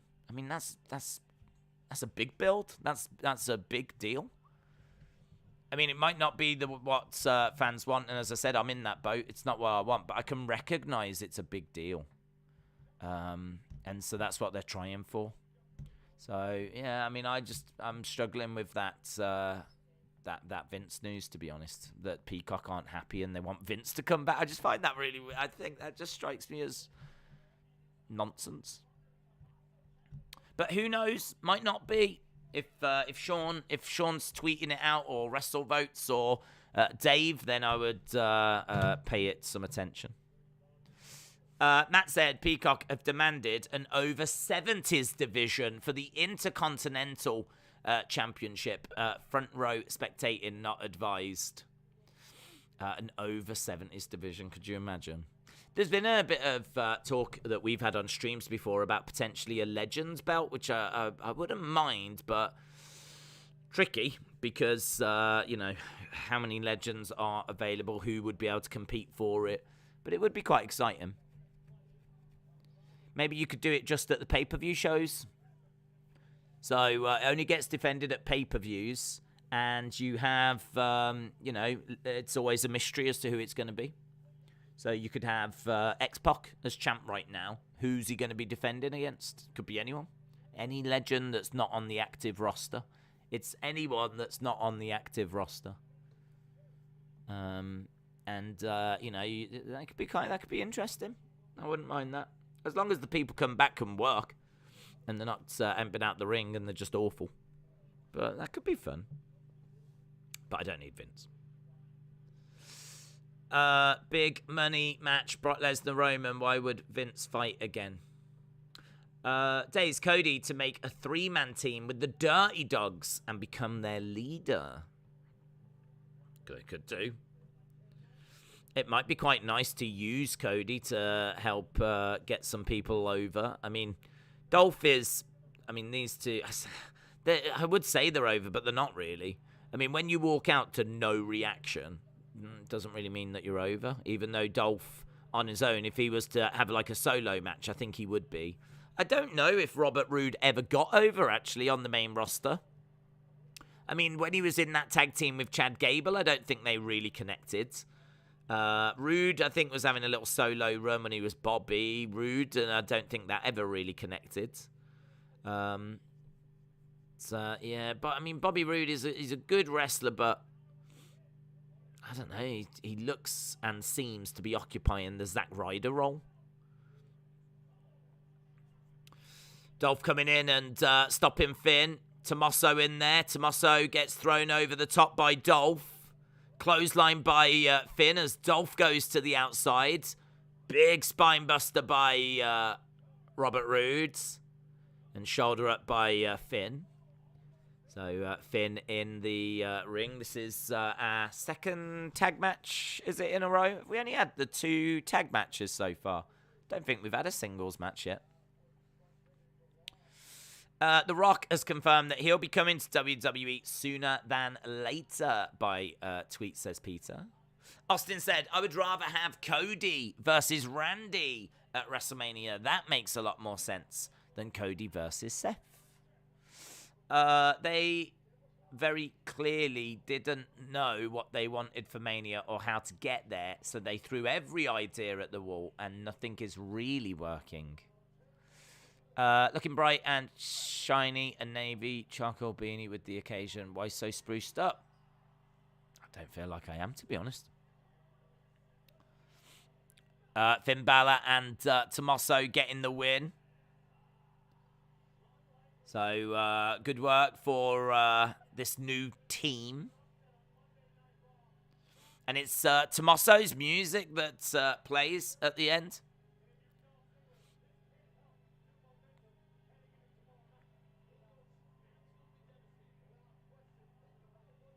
I think you could actually mix their music together quite well. Dolph going crazy on the outside of the ring is not a happy boy. Right, done with that match. We're just going over to the commentary team. We got a little advert for WrestleMania. The most stupendous 2-night WrestleMania in history.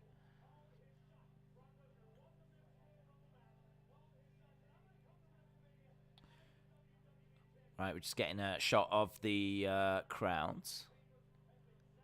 CGI WrestleMania logo.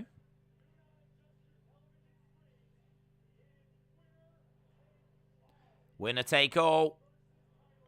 Title versus title. Winner take all. Do not adjust your screens. Brock versus Roman. Will you ever bring merch out like a t-shirt, beanie, or socks? I don't know, to be honest, but it's not high on the priority list at the moment. But, yeah, one day, maybe. There has been t-shirts available before. Right, Becky and Bianca at WrestleMania. They're just going through the WrestleMania card at the moment. Charlotte Flair taking on Ronda Rousey. That's going to be at WrestleMania as well for the SmackDown Women's Championship.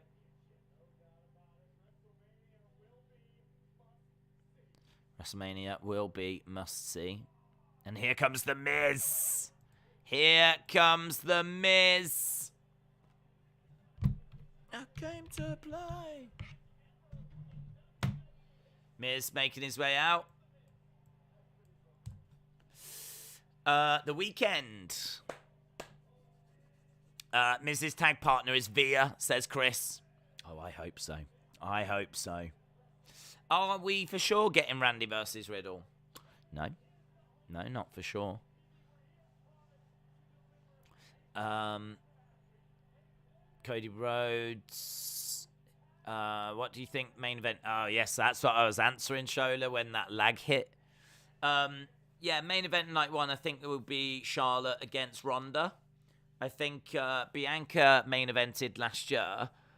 Becky has obviously main evented before. In fairness, Charlotte and Ronda have as well in that same match. But so Becky, Charlotte, Ronda, they've all main evented WrestleMania. But I think Ronda's return is probably bigger out of all of the stories. So I could see them going with Charlotte Ronda as the main event of night one. And then, of course, Brock Roman main event night two.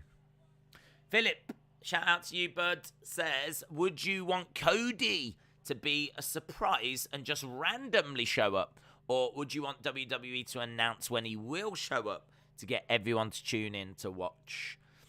It really depends on the story, doesn't it? I mean, I don't think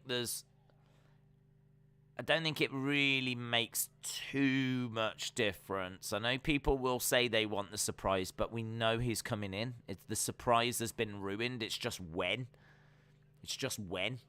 So I kind of feel like if they announced it, then it shows that he's working for them, doesn't it? If you're going to go with the story that he wants to bring Vince down, then he needs to just show up.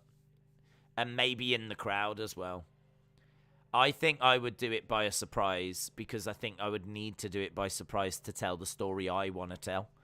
If you announce it, then he's working for Vince. And he's working for WWE. So I would much rather Cody showed up in the crowd, walked out into the crowd as there's a match on. And it's like, oh my God, it's Cody. Cody Rhodes is here. Is that Cody kind of a thing? And then go like down that road of him being like a disruptor kind of a thing. So, yeah, I'd like that. I'd do it by surprise. I'd have Cody walk out in the crowd. No music or anything like this. Just have him walk out that way. I don't know if I'd do it tonight. I don't know if it really matters when. But, yeah, I mean, WWE could go down the road of announcing it because, as we said, it's already out there, isn't it? It's already out there. Matt said, sorry to force the joke, but the Intercontinental Champion, not Intercontinental, no, Bowles held match. Incontinental. Got you. Matt, shout out to you, buds.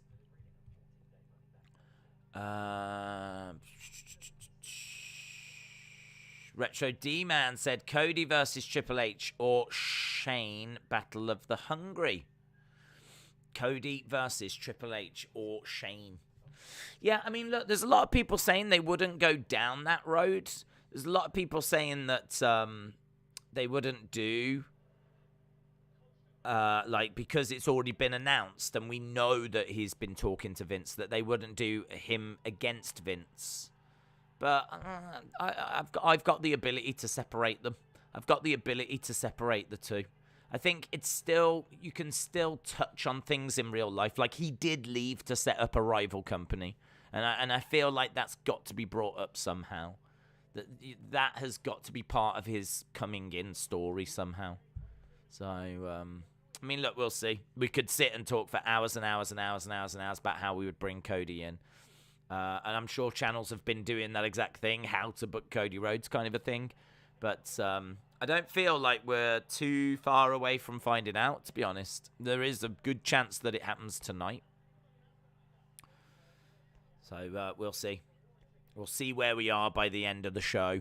And if he hasn't come in today, then I'm sure it'll be a conversation that carries on tomorrow during the NXT streams and everything. But let's find out what happens now, because now we've got Miz TV.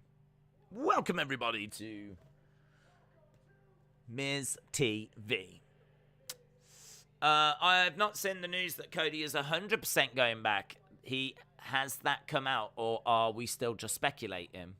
Well, it's not been 100% announced, but certainly Dave, Sean have been talking to their sources, and their AEW sources are saying, yes, he's gone, and the WWE sources are saying, yes, he's in. But has it actually been announced by WWE? No, it hasn't.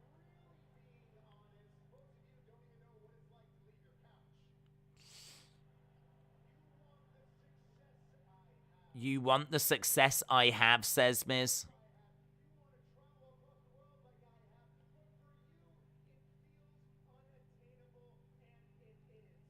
For you, it feels unobtainable, and it is to have the success that I've had.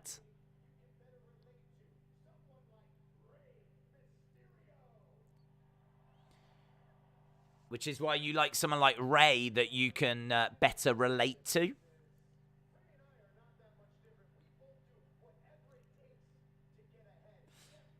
Okay.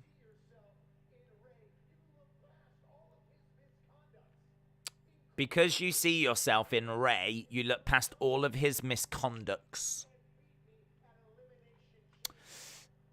His special guest has to be a heel. Yes. Days, I can finally find out who the partner is. Yep. Is the person Bobby Lashley has done stuff in the crowd with? Is the person Bobby Lashley has done stuff in the crowd with? I don't know what that means. You are the ones that cannot be trusted. So, Miz just having a pop at the crowds. Almost first hour done. What do you think Roman Reigns betrayed Uso and recruited Gorillas of Destiny? Would be cool story. I don't think they want to come to WWE though, to be honest. They might have changed their minds, but I'm sure they weren't interested.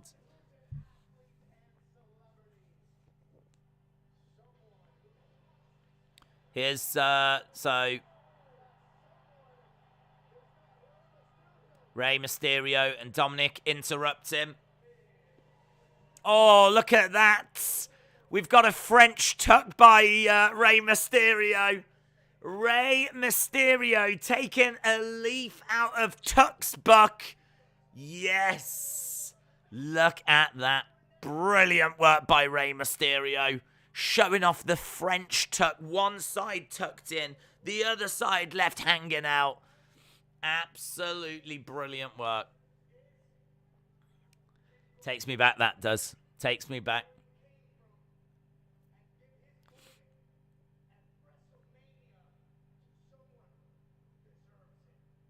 It's lovely work. He's very dashing. It's going to be Cody. Oh my God, it's Cody. Joking. Tuck is back.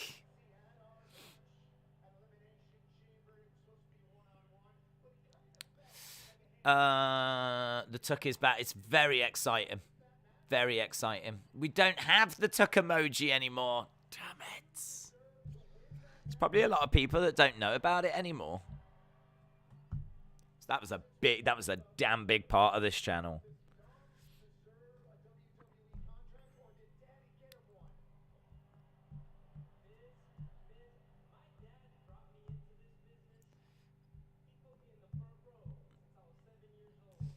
My dad brought me into this business. He put me in the front row since I was 7.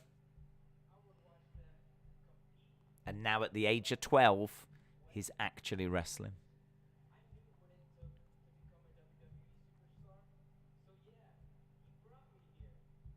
He knew what it took to be a WWE superstar. A famous dad.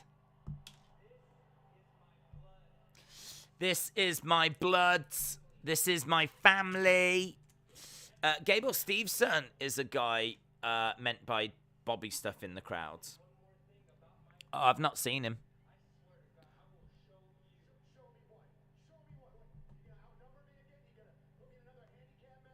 Are you going to outnumber me again? No. My new tag partner. Face the Mysterios at WrestleMania.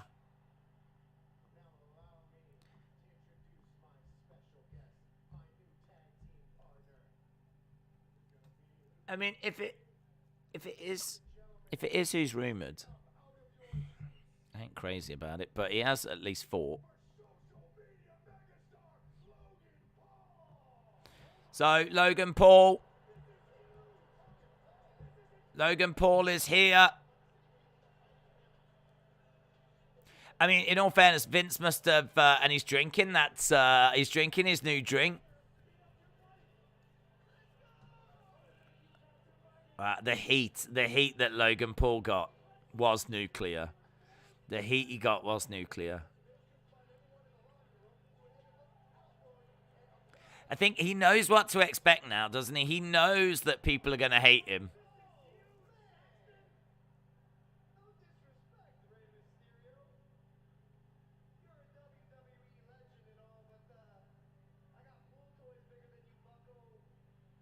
I've got pool toys bigger than you.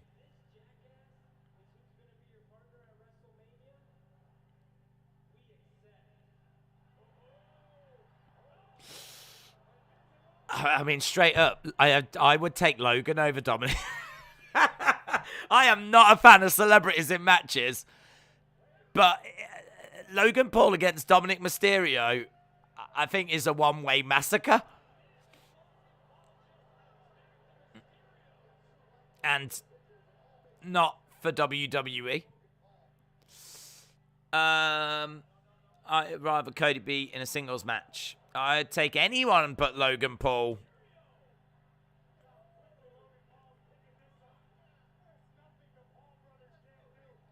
Logan grabbing Dominic, throwing him into a ring post.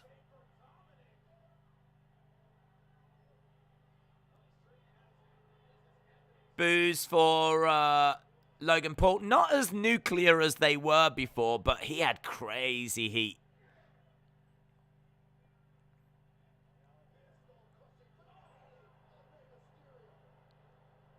Logan Paul should try and be face. He shouldn't try and act heel here. He doesn't need to. He should be saying to the crowd, thank you guys. Thank you so, so much.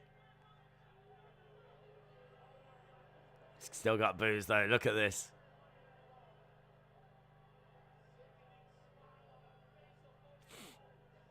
It's really weird because like the crowd are booing Logan. I still don't want Dominic to win. I still don't want him to win. This is all WWE could get. His crazy heat is because no one wants him on the show. I hate Logan in WWE, says Gavin. Salt Zoid said, let's go Logan. I like Logan's segment with Corbin. So many boos. Lots of boos. KSI needs to come out. We don't need to be making this worse. This is bad enough as it is. We don't need to be making it worse.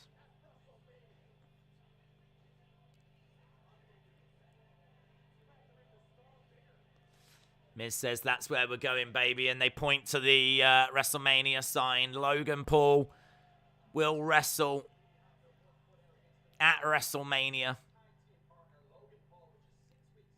Dream match. Shirley said, I personally love the guy. Paul wouldn't work as a face. Too many people don't like him. Definitely. Could it be that Texas legend Austin Taker Booker T will just beat Owens down at Mania? Maybe.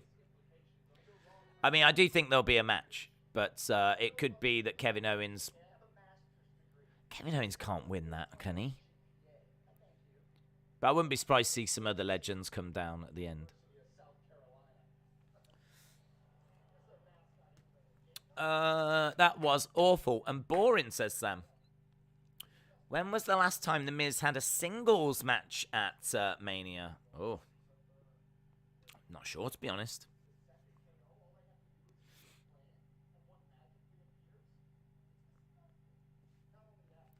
We're backstage with Alpha Academy. Nearly 2,000 votes. Will Cody return tonight? Where are we? It was very close earlier. It's very close now. 53-47 is where we are. Yeah, I mean, the Logan thing was rumored, so not the biggest surprise. He's got nuclear heat. I don't like celebrities in matches. I'm not a fan of Dominic, though. I mean, honestly, I see Dominic might as well be a celebrity to me. So this is like a wrestler and a celebrity versus a wrestler and a celebrity in many ways to me. So of every match to put a celebrity in, this is probably not the worst. It might be the best way to have Logan on the card. But I'm still not a fan of it. I still don't like celebrities being in there. Right, we've got Rhea Ripley making her way down now. This is my brutality. Rhea Ripley, who looked great in the gauntlet match last week. And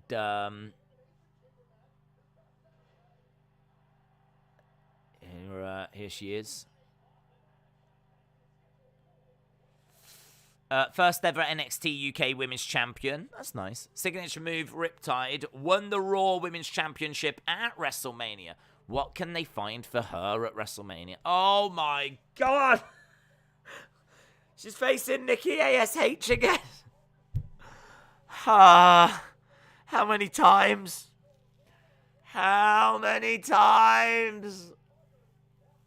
Jesus!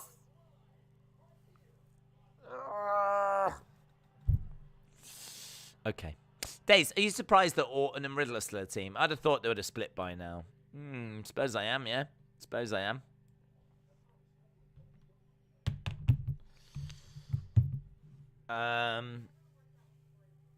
Yeah, we'll have to see. We'll have to see what's we'll have to see what they do with them, if they do split them. In time for Mania. I'm sure they are going to split them. But, I don't know, perhaps they're not going to split them for Mania. Perhaps they'll split them after. The night after Mania. Don't forget, the night after Mania is going to be big this year. So they could split them there if they don't want to do it before. Brad said, wow, I've never seen this match before. The show's been good so far, says Gavin. James said, I can't stand Logan Paul like anyone else. But why would WWE bring in Cody to be Miz's partner? Yeah, that's true. 50-50 booking, rematch after rematch. That's why AEW is loved. Days, do you remember when Jon Stewart was on WWE? I'd love for him to come back, but I'm not sure it will happen, says Sonny. Yeah, I don't think... Well, I mean, never say never. If there's a reason to promote something, they could do it, but... He got involved in a championship match, wasn't it? Wasn't it? Cena Seth. And he walloped Cena with a chair. I don't understand why WWE split up tag teams just to put them in different tag teams. Just something new, innit? Fresh coat of paint. Simple as that. If something's a bit stale, it's just a way of freshening things up. Days at Mania, Sami Zayn versus Johnny Knoxville and Bad Bunny. Then Knoxville and Bad Bunny help the Mysterios win. It's just awful, isn't it? It's just awful. What happened to wrestlers? Wrestling. Instead, now we got Logan Paul, Johnny Knoxville running around. Real late question, but what did you think of NXT Level Up? I thought it was fine. I mean, I think it was just really 205 Live, just rebranded, but I watched it. I enjoyed it. It didn't mean anything. Yeah, if you're a fan of NXT and you just want a little bit more, then that's there, and it's a great show for you to watch. But it's going to be on at the same time as Rampage, so I can't see us choosing that over Rampage. Rampage, but saying that, I mean, Rampage at least has title matches on. I don't think NXT Level Up will have title matches, but Rampage tends to have title matches. So there's still something that makes it worth tuning into Rampage. And, you know, they can build stories on Dynamite and pay them off on Rampage as well. So, but yeah, I thought it was fine. Yeah, I quite enjoyed it. Mitchell said, I would rather have a battle royal of celebrities, Raw GMs, as the main event of Mania than put up with another one of Dominic or Logan's promos. Yeah, people are certainly down on this. I mean, in all fairness, they've gone and got Logan because they know you lot hate him. I mean, you hate him, and he had nuclear heat, and, he got booed out the building, and seeing, like, you're now meant to cheer and hope that Rey and Dominic can get the win. That's WWE's hope, that you will now get behind Rey and Dominic. Might not work that way. It might be that people just completely switch off. It might be go away heat. It might be change the channel heat. But Vince is willing to give it a go. Veer Mahan is coming. Veer walking down a corridor. It's got to be a meme, innit? At this point, it's got to be. At this point, they've got to know what they're doing. I don't believe now that they're playing these with... I think they know that people are into it and that he trends and that people love that he's coming. Such an interesting thing that I don't remember them ever really doing that with anyone else before. Not on purpose. Not on purpose. They probably stretched out like the Emelina ones for a long time. Just to build the hype. But I don't think they did it as a meme. I think they're doing this as a meme now. Coming soon. I don't have any hate for Logan. I just don't want to see him fight in Mayweather or fight in a wrestling ring where Andre once stood. Days, I don't like Server in WWE. This is why Impact in AEW is better. Server? I don't know what that means, Johnny. What do you mean? Via finally found the building. Yeah, he's in. Well, do we know that's an actual corridor backstage? That could be any corridor. He's found a building. We don't know if it's the building. No. How dare you? I am a superhero. She slaps Rhea. You're nothing. Headbutt by Rhea Ripley. Nikki ASH going, how dare you? How dare you? I am a superhero. Nikki.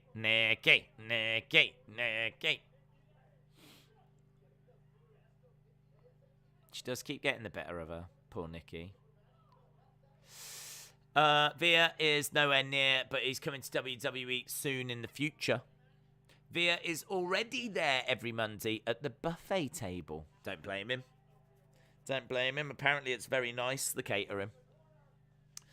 Edward said, I love Logan now because his business partners with KSI. Logan Paul is more legit than Bad Bunny. Yes, I agree with that. Logan has had, like, proper boxing matches. He's been in there with Mayweather. As much as a sham people think that was and don't like it, whatever, he can throw his hands. I can take it a bit more. It's a bit more tolerable.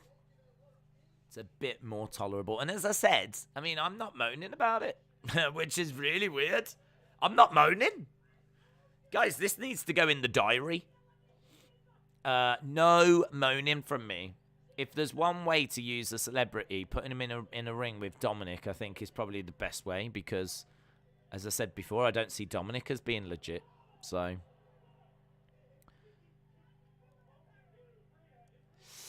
Rhea smashes Nikki's face on the commentary table. Matt said, can I get an example of a pure face, a heel face, a pure heel, and a face heel? Thanks. Well, heel face and face heel are going to be the same, aren't they? They're like tweeners. But, a pure face would be, in this day and age? A pure face in this day and age would probably be Riddle. I mean, Riddle's like, hey, Randy, blah, blah, blah. And the crowd just, love him. He doesn't seem to have an evil bone in his body. Unless it's all a plan and a work. So, Riddle being a pure face is one of the first that comes to mind. Maybe Bianca as well, for the women. Bianca is someone that you see being a pure face. In regards to a pure heel, you'd probably be looking at someone like The Miz, who just uses his Hollywood, I'm better than you, blah, blah, blah. Throws it in your face all the time. MJF gets compared to The Miz a lot.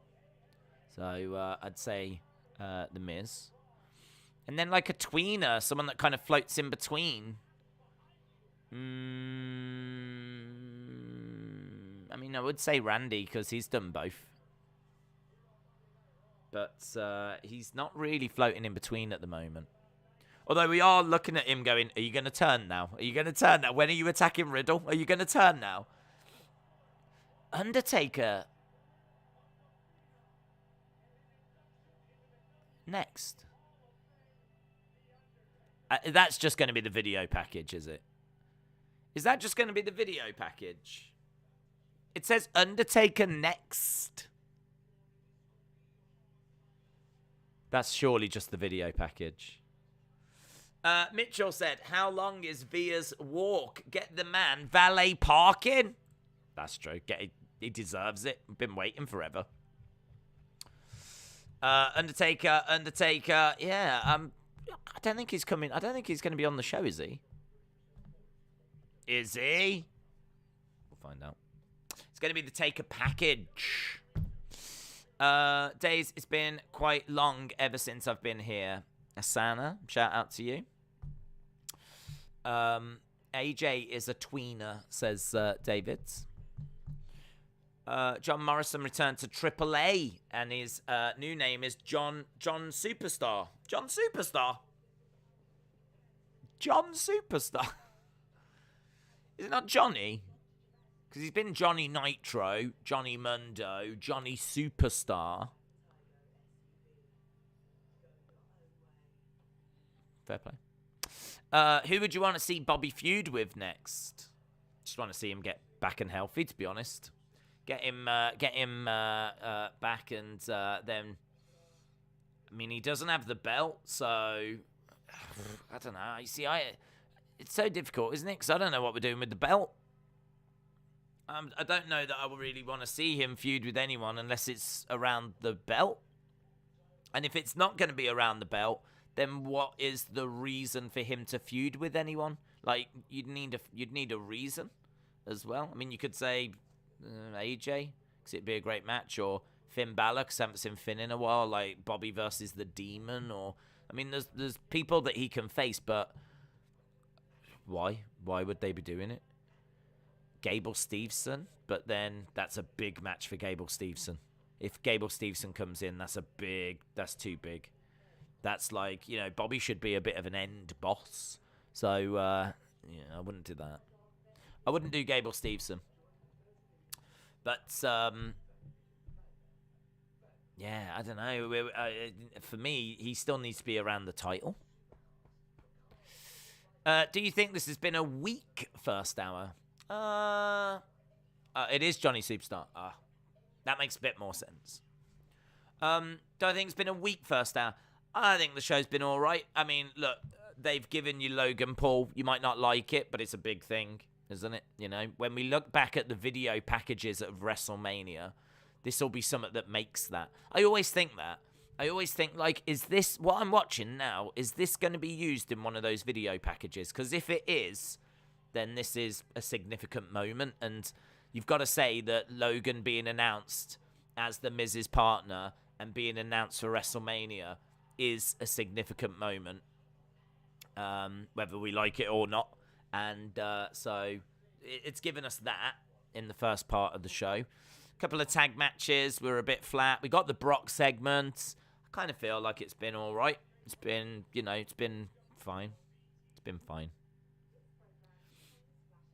I'm not crazy in love with what we've had, but it's been all right. Right, we go back, and as we said, Undertaker should be coming up now. They're just showing Bobby getting injured. Days, I was saying famous. I don't like people like Logan Paul. This is why Impact and AEW is better. Well, I can't speak for Impact, but AEW use famous people. They've been leaning very heavily on MMA stars, haven't they? They've been using like Paige Van Zandt and people like that. We've seen like Mike Tyson coming in. They had Shaq in the ring. So I don't know. I don't know that you can point to that and say, use this as a reason why AEW are better, because they've got a history of using celebrities.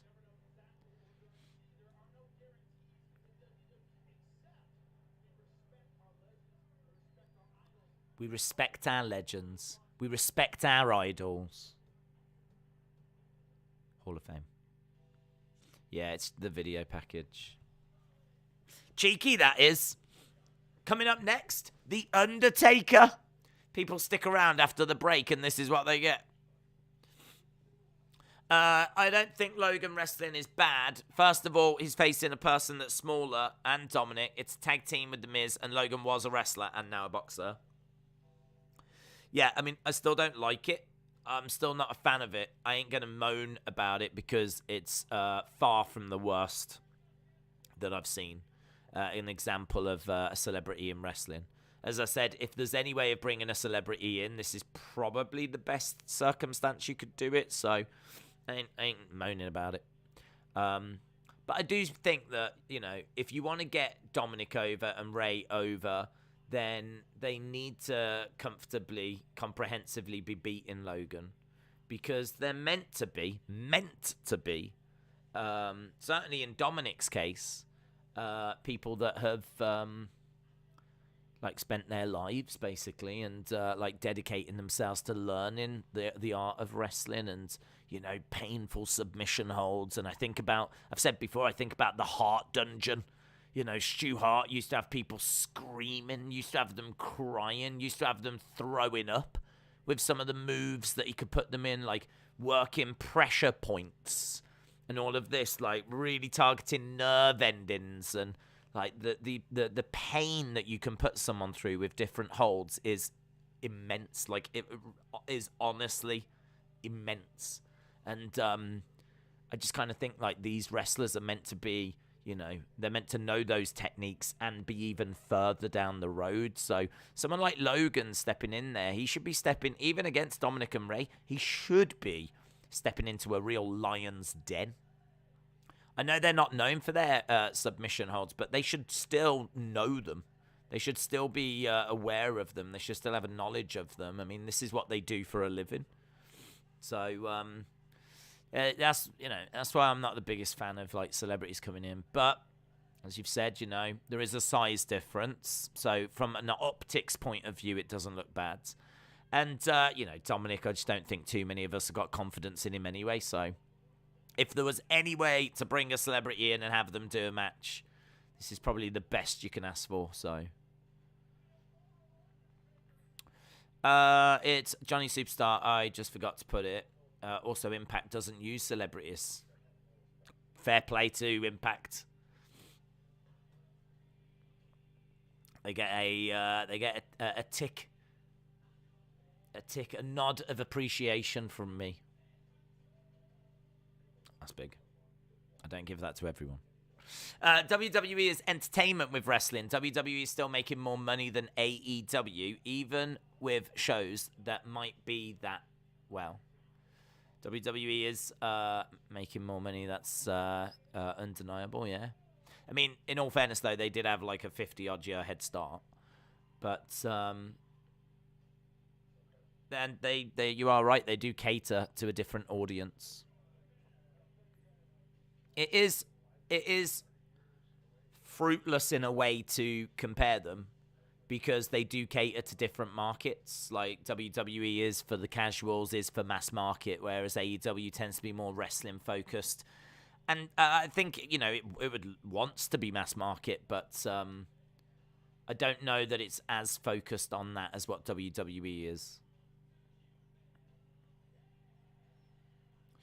Right, this is this really long video package. If you're wondering what's happening, it is literally Undertaker video package. The same one we've seen before. I think we saw it on SmackDown. I mean, it's great. If you've not seen it, it's a great video package. But this is like my third time of seeing it now. The Hall of Fame is on SmackDown the night before, so Taker will be on that SmackDown. The Hall of Fame is on SmackDown? What do you mean? There's no SmackDown. Instead, it's Hall of Fame. Making more money doesn't make it more entertaining. Why is making more money an argument? Well, that would indicate that it's more popular. It's if they're getting paid more because the product is more popular, then that would be an argument that it's ahead of AEW, which is a pointless kind of argument to make because, I mean, the ratings obviously show that it's, a bigger promotion. But as we said, it has had a 50-year head start. I'm not an expert on Impact, but surely they have less money to offer celebs, and celebs would want more exposure. Why would celebs go anywhere other than WWE? Well, I'm sure they're still on some kind of channel. They're not like just on YouTube or whatever it might be. Like there is a fan base there. I mean, they still get a couple of 100,000 views, so maybe they wouldn't get someone of the likes of Logan Paul, but they could still be bringing in celebrities. You could actually make an argument that someone like Impact might benefit more by bringing in some celebrities, whatever celebrities they could get a hold of. So if Impact aren't using celebrities, then I think that's to be applauded, because you would think it would be an easy ratings grab. That's the whole point you use them. You use them to boost your ratings. And there's, celebrities at all different levels, isn't there? Logan Paul you might class as an A-list celebrity because he's one of the biggest social media stars in the world. He's had fights with Floyd Mayweather. Like, whether we like it or not, he is very, very well known. And the same with Bad Bunny, the most streamed music artist. But you can go further down the fame pecking order and find someone that would fit Impact's budget. And, that then might expose them to a whole new fan base. So I think that's, if they're not relying on that as a tactic to try and generate views, then credit to them, because that means they're focusing on their talent instead to try and connect with people. Cal said Drake Maverick has been rehired. He is on the creative team now, and Hall of Fame is after SmackDown. Drake Maverick's been rehired in WWE for the creative team. Damn. That's interesting. I don't quite know how I feel about that. I mean, he was asked to do some really stupid stuff. Do you remember when he had to wet himself? And he was used in like 24/7 stuff. I think he's always been a bit of a comedy type character. That doesn't mean that's how he would book or what the storylines are that he would create. But, don't know. If I wanted someone to book a wrestling show, Drake Maverick's not going to be top of my list, really, of people that I would be turning to. Interesting. I didn't know that. Cal, shout out to you. Aaron said, I think if AEW went mass market like WWE, they would fail. WWE would destroy them. AEW is staying in their lane. Yeah, I agree with that, bud. I agree with that. I think, AEW are the other side of the same coin, really, but they don't lean as heavily into, some of the kind of family stuff that WWE do. And they put a bit more focus on in-ring than what WWE do. So, yeah, there's definitely parallels that you can draw between the two companies, and there's definitely differences. And we could do a flipping 10-hour dissertation, going through all of that. But I do agree. I think if they were trying to be exactly like WWE, then, well, there's already a market leader there. So it's right that they try and, approach it from a slightly different angle. Is it time for an AEW draft? There's nowhere to draft them. Unless Rampage was going to have its own roster.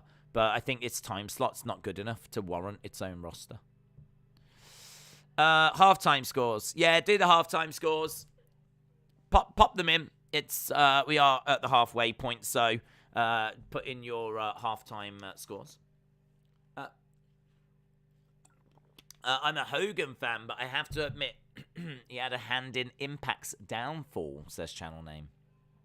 Days, Lily is behind you. Well, thankfully I can see she isn't. Because she wouldn't be here for long, let me tell you. We had Bad Bunny, now Logan Paul. So what kind of animal is he? He's the goat. That's what he is.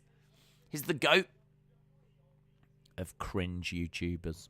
Which is a crown I'm hoping to take now, actually. Now that he is a boxer and actually in the wrestling ring, in the wrestling world. Now he's a wrestler. I'm hoping to take that crown. Timothy said 6. Jacqueline Hyde says 7.5. Michael says 5. Zachary says 6. British Sandball Prank said 5. Living Zelina says 6.5. Master Chief said 5.25. JDE said 4. 1 Minute Wrestler says 7. We've got 6, 7, 6, 5.5. Lots of 6s and 7s. Things along those lines. Hurt Business? Shelton Benjamin. So we got Shelton coming down. Haven't seen Shelton in a while. He's still with Cedric Alexander, and they've still got Hurt Business graphics, even though they get booted out of the Hurt Business. I mean, and he's still got Hurt Business on the back of his t-shirt. Like, why? Like, the Hurt Business is dead. Didn't they get booted again? I'm sure they got attacked and they got booted. God, they honestly could not be more of an afterthought if they tried, could they, these two?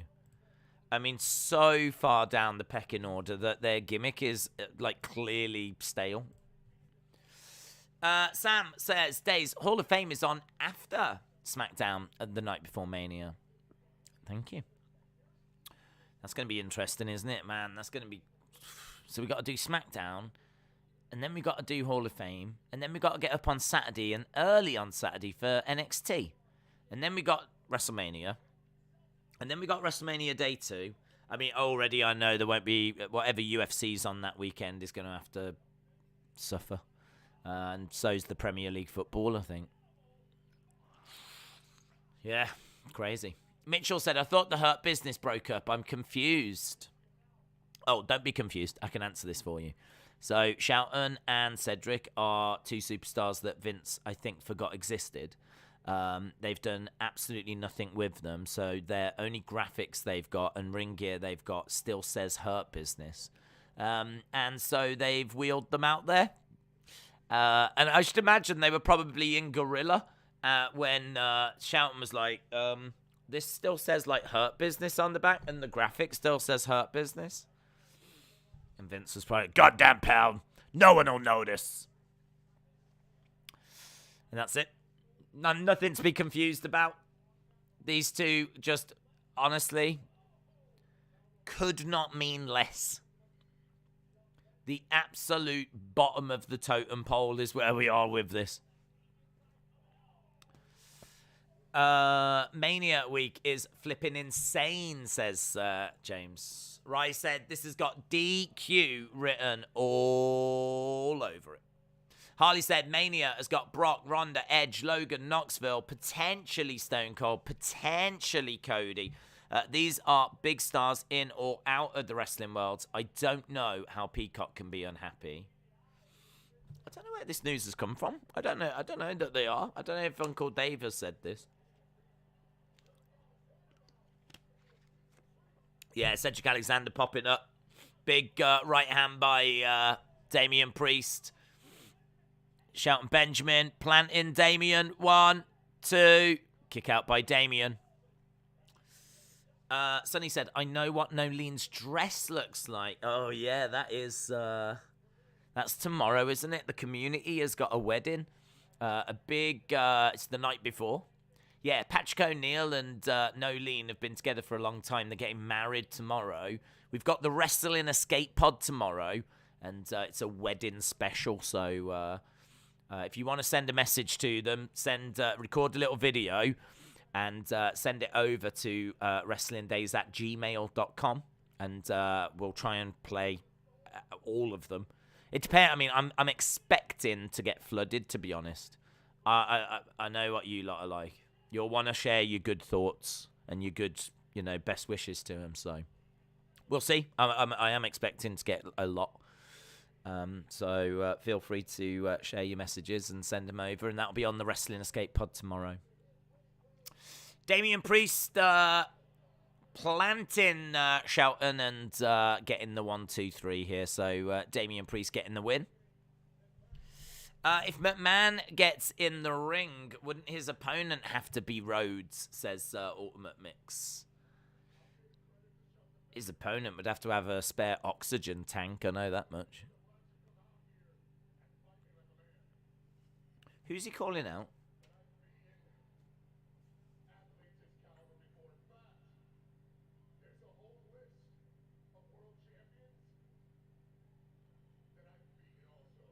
There's a list of world champions that I've beaten.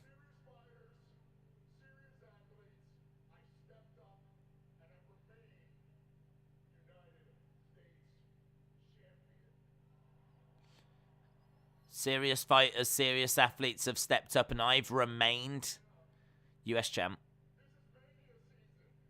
Yeah. I want my next opponent to match that caliber.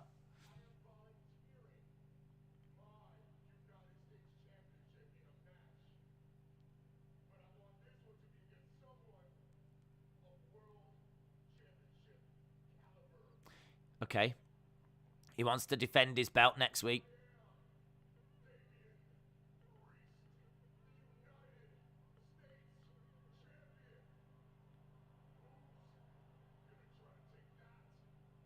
There's booze for him? There's booze? There was booze from the crowd. I don't mind that from Damien Priest. Is it Finn? Okay. Finn Balor steps out. Finn Balor likes the sound of it. Finn Balor walking out. He looks big. His arms look big, Finn.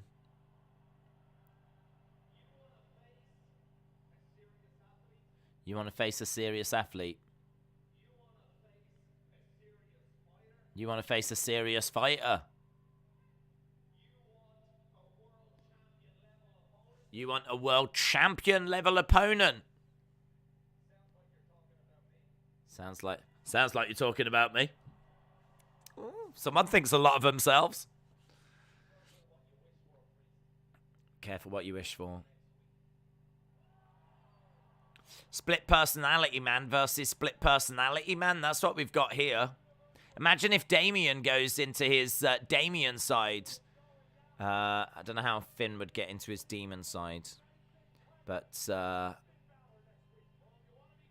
I don't mind this feud. Perhaps he could already be in his Damien side, in his demon side. Oh, this bit last week. Do you remember when Reggie was a douche? Turned on Dana. Oh God. See, I like this. This is sports entertainment that I like. These two have had a little on-off thing. She friend-zoned him, so he pinned her. Brilliant. Love it. Friends it is. I truly understand. Friends it is. Whoa, here we go. 1, 2, 3. Ah, got your belt. Look at that. A shoe came off and everything.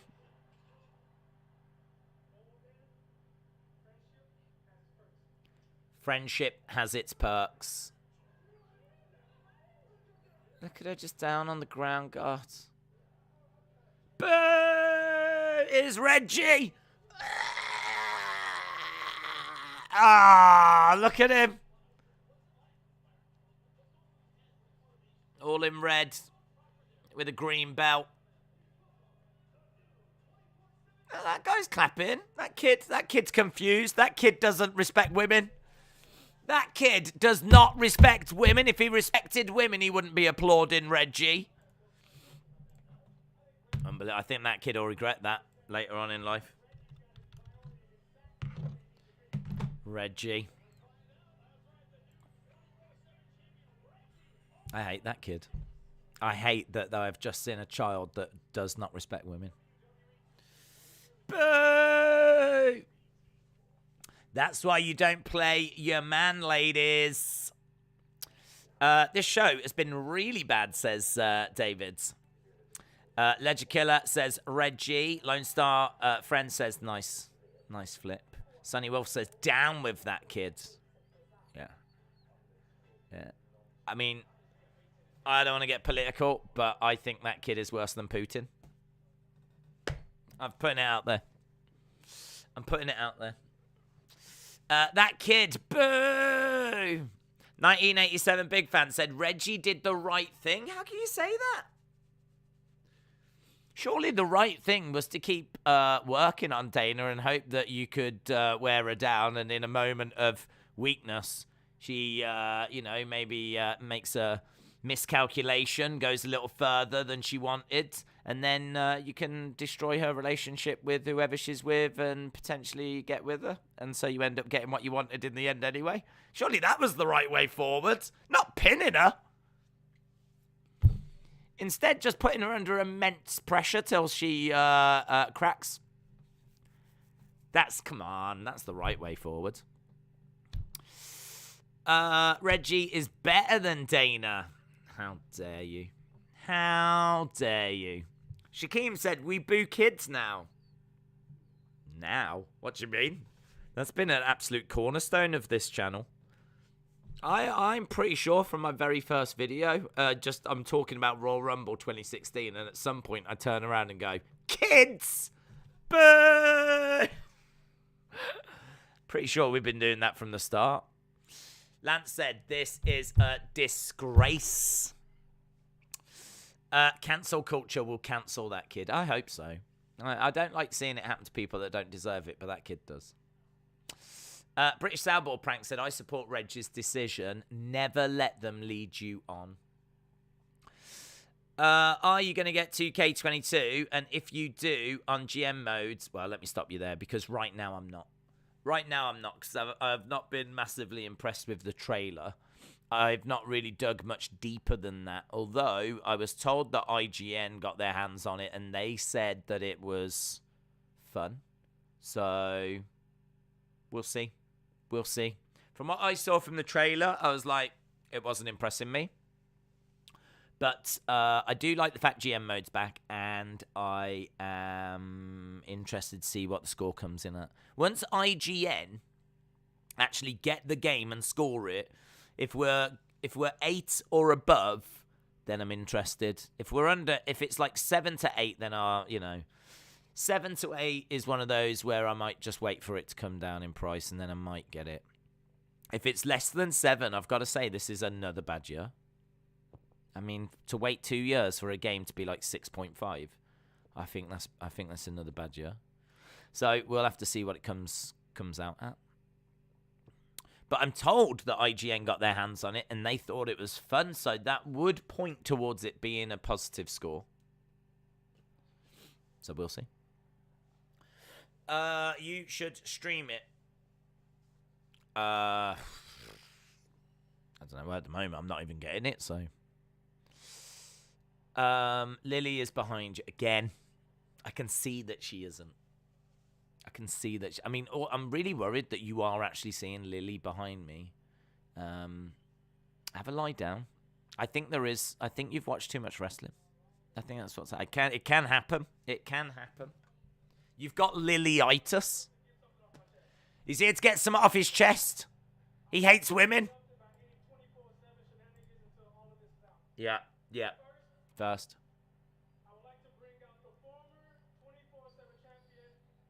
He wants to bring out Dana. Dana, can you come out here? I bet she's crying. I bet she's had a horrific week.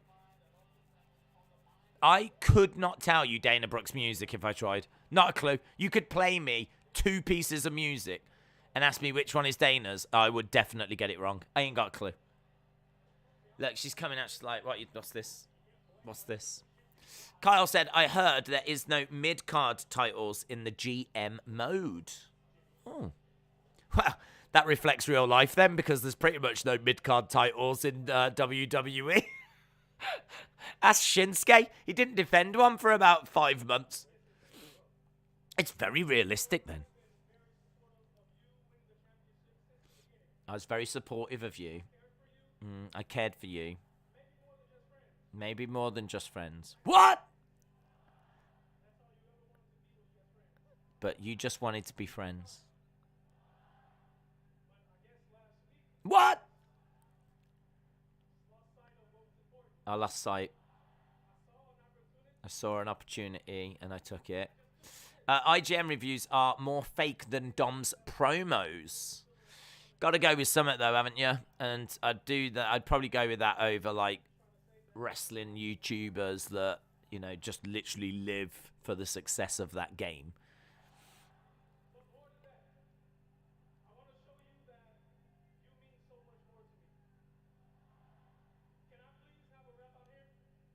I want to show you mean more to me. Can I have a ref? Is he going to lay down for her? Oh my God, this is like the finger poke of doom, innit? What's he doing? He's gone full on capoeira. He is. Oh my God, this is killing wrestling. It's killing wrestling. He's lying down for Dana. 1, 2. Oh, and he kicks out. He kicks out. Why is he such a douche? Oh, he hates women. 1, 2. He kicks out again.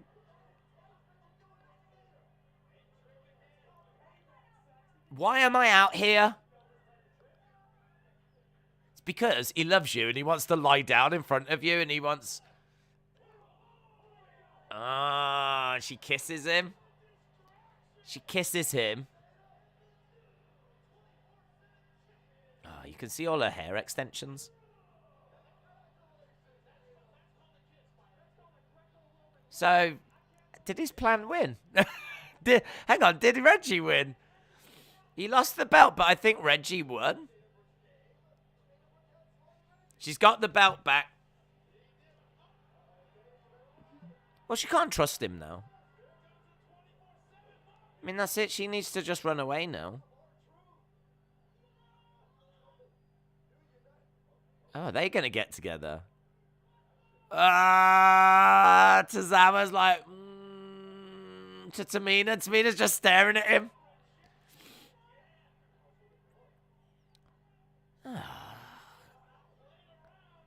Don't run away with Reggie.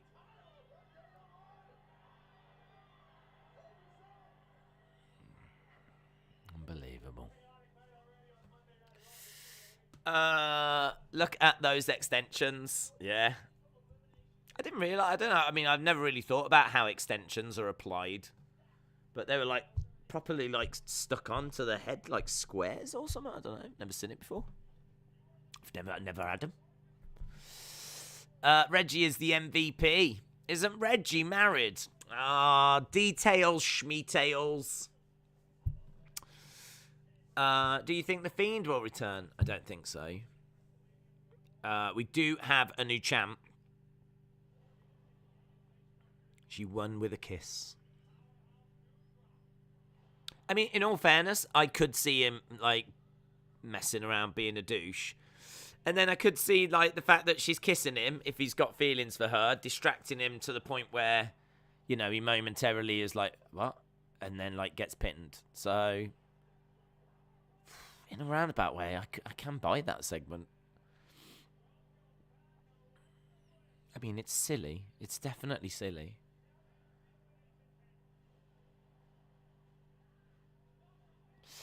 Tozawa needs to play Kato in a Pink Panther movie. I think hot glue extensions into your hair. I mean, that sounds horrible, doesn't it? I think Dana would be lovely with, like, short hair. Don't think you need to do that. I think it's a Vince thing, though. I think for the girls, they like them to have the kind of long hair that kind of, as you move, it swishes around. It's just not enough to be a great wrestler, is it? It's just not enough.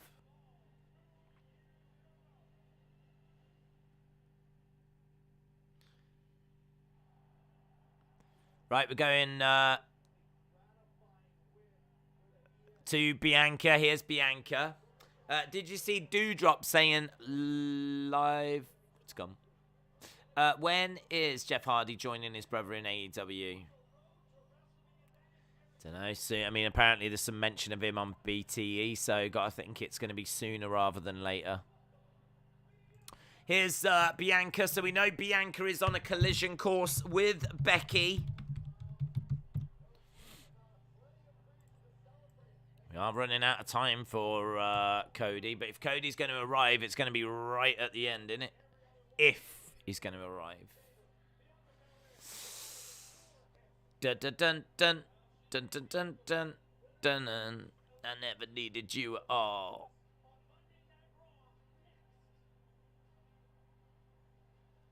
So Bianca in the ring tomorrow night. Braun. I don't know what we got tomorrow.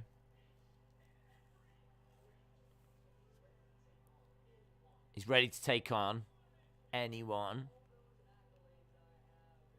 Well, he ain't going to take on Dolph. Surely Dolph's on a collision course with Tommaso. Tommaso against Dolph tomorrow.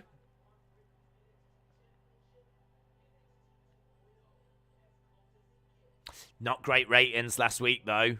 So this storyline, I don't think, has massively grabbed people's attention. Sam said, no therapy sessions tonight. Thank you. That's true. You might get Alexa instead, I don't know.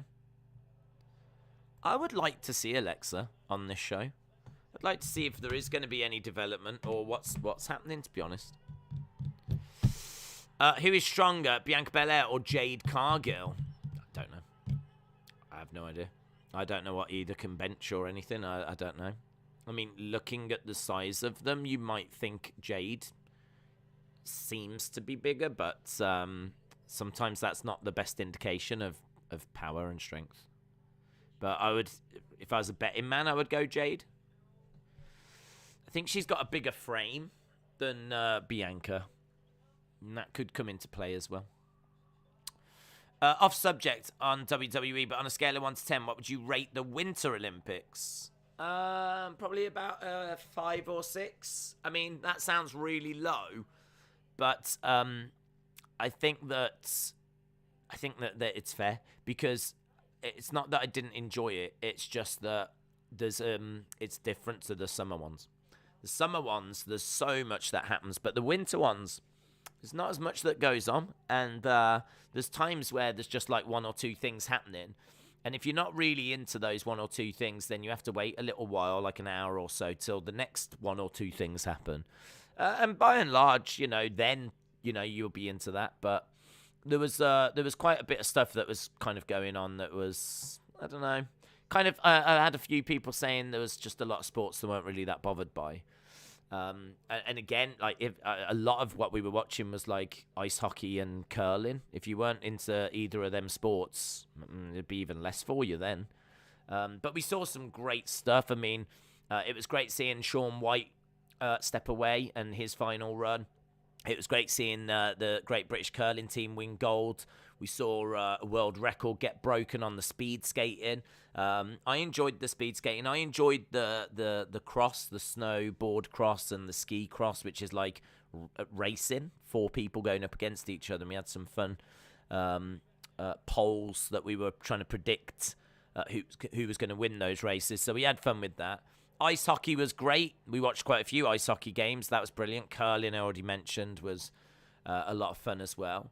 Nathan Chen, I thought was great on the ice. So, there was stuff there. But honestly, you could have got probably, I feel like I saw 2 weeks of stuff, but really it could have been fitted into 1 week. So it's not that it's a bad thing or that I didn't enjoy watching it or anything, but I think now the dust has settled, I'd be around about a 5 or a 6, with the summer games being like an 8.5. Like I think to me the winter games, it really feels like you could just put it in a week. You don't need 2 weeks. You could just fit a lot of it into 1 week. And the summer games you have to have 2 weeks. I mean, there's so much, you've got like the swimming, the cycling, the athletics, football, handball. Like, there's so much stuff. Judo, boxing, like, there's loads. With the winter ones, it's not quite the same. Interesting, though. It was good to watch it. It's the first time I've ever really paid it as much attention, and had some really fun streams. So if you did join us for that, then I appreciate it, and I hope you had fun. And we got to see some bobsled at the end as well, which was good. Right, we are back from commercial break.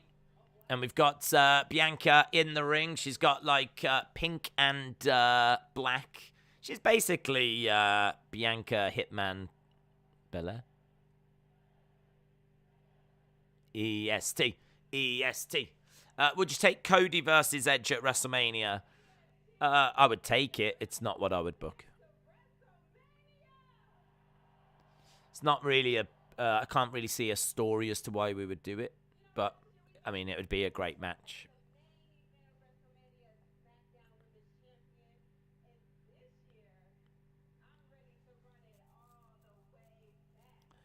This year, I'm ready to run it all the way back.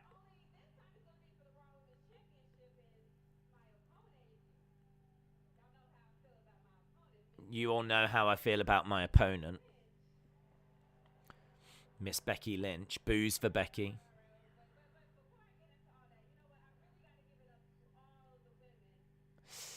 Days, Finn Balor has won the NXT Universal Intercontinental. Soon he could add US to his collection. Do you reckon the WWE title could still happen? Oh, yeah, it could still happen. I mean, we've been waiting for that for a long time, and who knows? It could. There's no reason why it can't.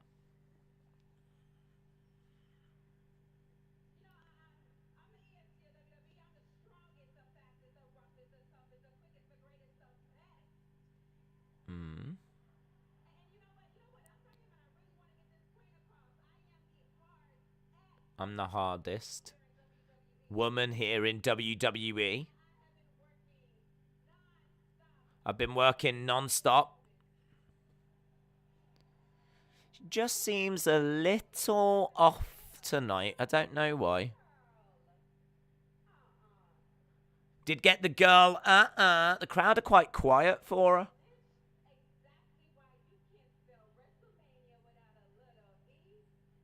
You can't spell WrestleMania without a little EST. That is true. Here's Becky. Crowd are a bit quiet there. I think that was throwing her off. I think she was hoping the crowd would be a bit more involved. Here's Becky. Jeez. I mean, she is just took a leaf out of the Seth Rollins playbook, hasn't she? She's got a big white coat on. Her hair is up and a bit frizzy. She's got, I don't even know what color that is. She's got big, like, Spice Girls white boots on. I mean, it's quite the look. It's quite the look. It would have been more impressive if Bianca had entered first and won the chamber. It would have made her look more legit, says JDE.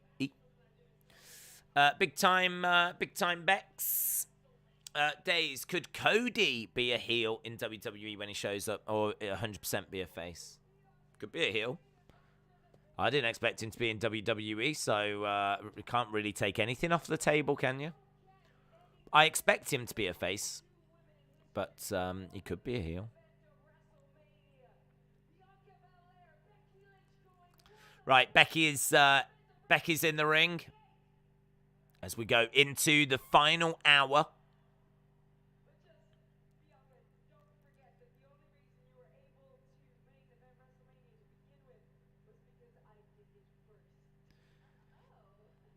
The only reason you could main event WrestleMania is because I did it first. You might have done it first, but I did it better.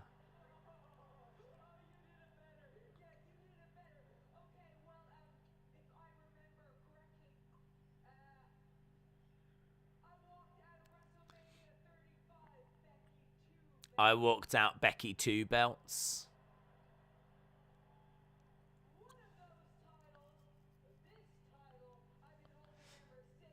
One of those titles, this title I've been holding ever since.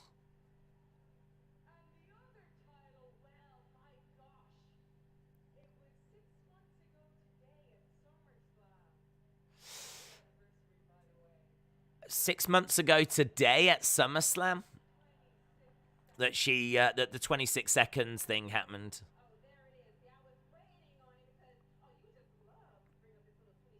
You love to bring up this 26-second thing.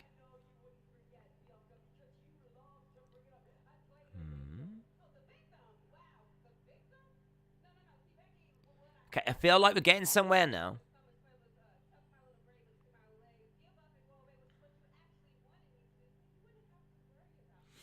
You wanted me to tuck my braid between my legs and go away?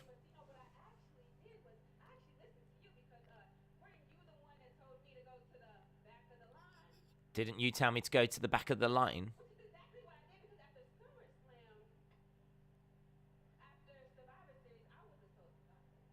At Survivor Series, I was the sole survivor.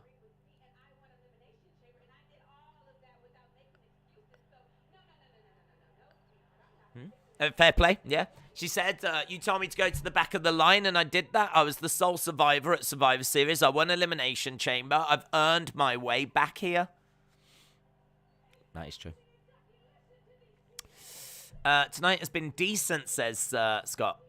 The crowd being quiet is damaging this. They are very quiet. Yes, they are very quiet.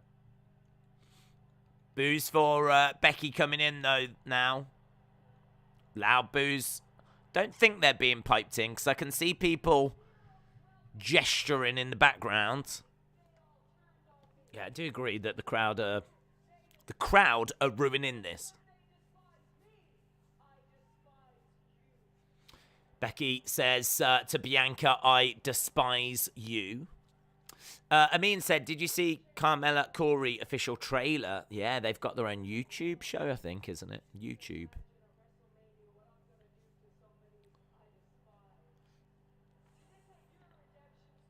This isn't your redemption story. This is my redemption story.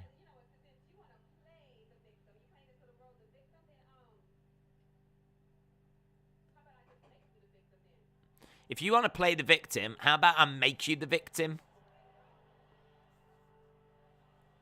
Who's coming out now? Is it Cody? Is Cody coming out now? Oh, no, it's Dewdrop. I thought it was Cody.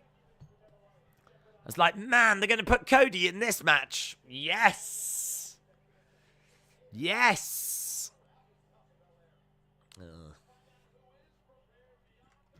I've heard that Tony Khan is open to working with Vince. Of course he is. Of course he is. He's always been open to working with Vince. AEW is open to working with the massive #1 conglomerate that is WWE that could, like, open up markets and doors for them. Of course.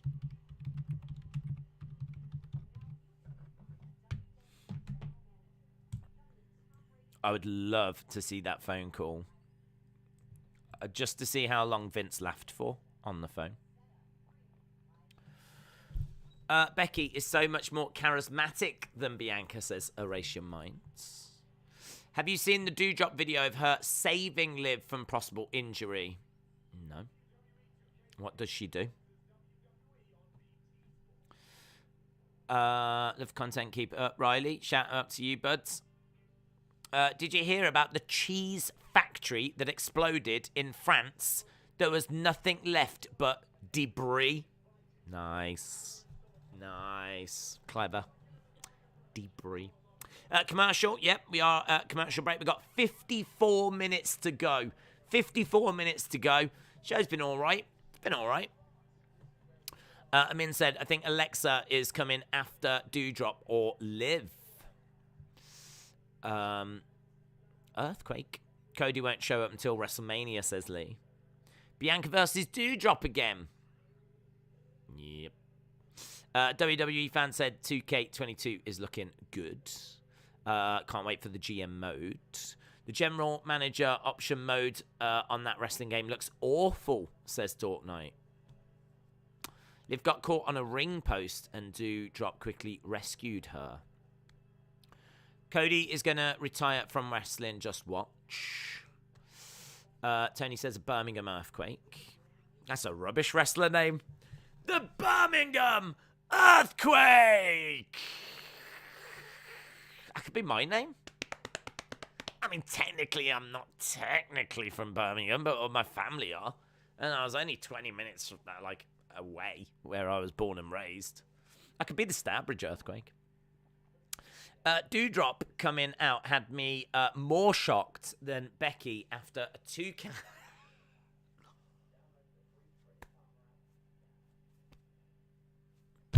Yeah. Big reaction. Burn It Down said 2K22 looks awesome.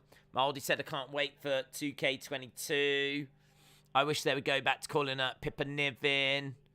I love Cody, says Sarah. Would you want to see Cody versus Randy? Sure. Yeah, I'm down for that. I mean, to be honest, it's not the match that I really care about. I'm not too bothered who he's facing. It's the story. This first story is really important. That's what bothers me more. So if he ends up facing Austin Theory, I really don't mind.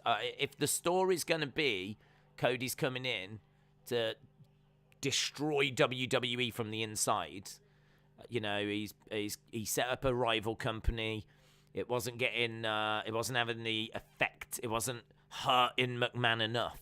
So now he's come in to tear it down from the inside, bring change from the inside. He tried to change the wrestling business from the outside. It was taking too long and it wasn't having the effect he wanted. So now he's here to do it from the inside. Cody is here for change. Like, if you say to fans that Cody represents change, they are going to be right behind him. And then, you know, who logically would Vince put up against him right now? Austin Theory makes a lot of sense. So you might say Cody against Austin Theory and go, no, I want Cody Edge or I want Cody Randy. All of those matches can come later. You can do Cody Edge, Cody Randy, Cody whoever. But again, I keep repeating myself. But it's because we keep having the same conversation again. This first story is so important. How you bring him in, I think, is so important. So it's not who he faces for me. It's the story that matters more. Right, we're back from commercial break, and we're about to get underway with Bianca against Dewdrop, and Becky is on commentary. Becky on commentary. There's someone in the background that's just filming Becky with the phone. The earthquake was felt in Stourbridge, was it? I don't know if there's only, I don't know, I feel like there might have been an earthquake. I feel like there was an earthquake that was meant to be felt in Stourbridge before, when I lived there, when I was young. I never felt anything. I don't remember ever feeling an earthquake in Stourbridge. So that would be interesting if there had been one. Is this the first Raw after Elimination Chamber? It is, yes. It is. Hall of Famer Edge is on the show later.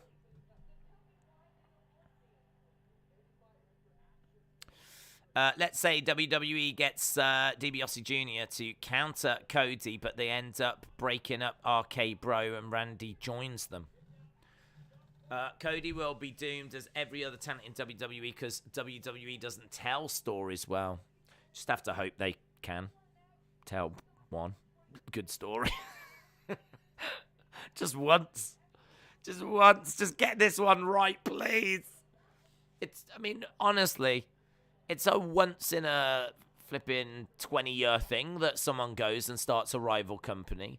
I mean, really, before Cody, you'd have to be looking at someone like Jeff Jarrett, who went and started TNA. So, you know, who knows when the next company will get started to try and rival WWE. I don't just mean an indie. I'm talking about something that got, you know, as big as what AEW is. like, it's such a rare opportunity to tell a story you can't normally tell. You know, there's so many rehashes of story. You've got a golden opportunity to tell a story you could never normally tell, because this actually happened. He actually got upset and left and started a company that is now the second biggest company in North America. Like, when are you going to get that opportunity again?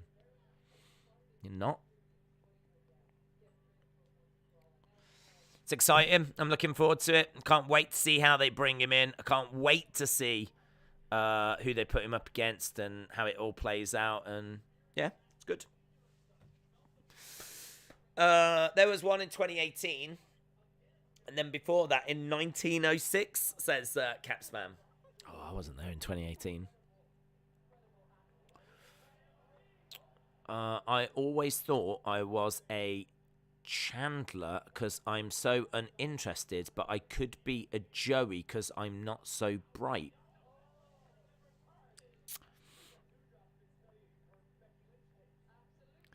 Charge Nova kicks to Dewdrop. There will be never another company. Do you agree, out of the whole cast of Friends, that I would be Phoebe, says Sunny? I think you would be the smelly cat. Not Phoebe. I think you would be the smelly cat. You might be what Phoebe wrote the song about. So that's what I would think you would be. I think Austin would be Ugly Naked Guy. You know, isn't he called Ugly Naked Guy in the apartment opposite the road? And he keeps walking around because he's like naked and he's got his curtains open and you can see stuff. Kind of strikes me that he's probably like the closest to a perv that there is on Friends. I think Austin's that.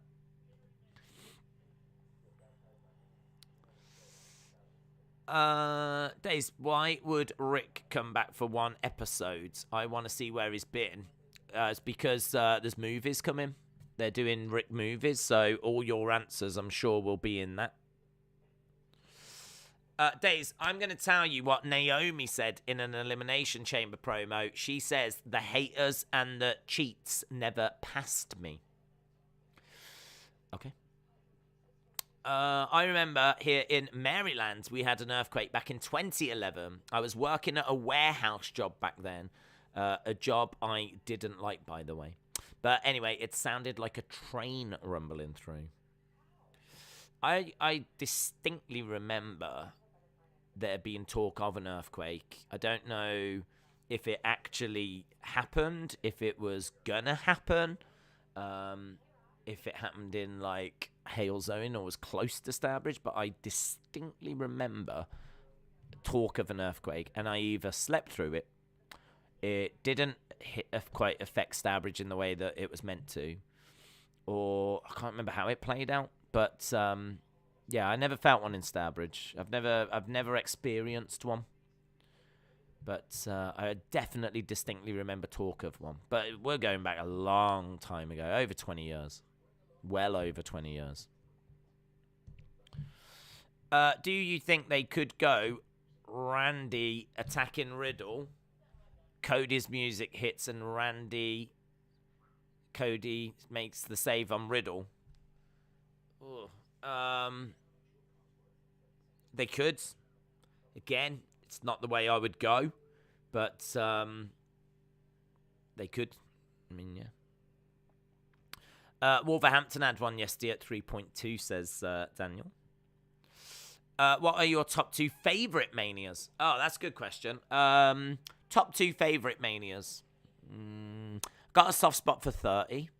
I just think it's such a big, there's big stuff that goes down at 30. I think it's a pretty good show. It's a big show. It feels huge. Love 30 and I love, obviously 17 gets a lot of love as well. So 17 is kind of regarded as the best.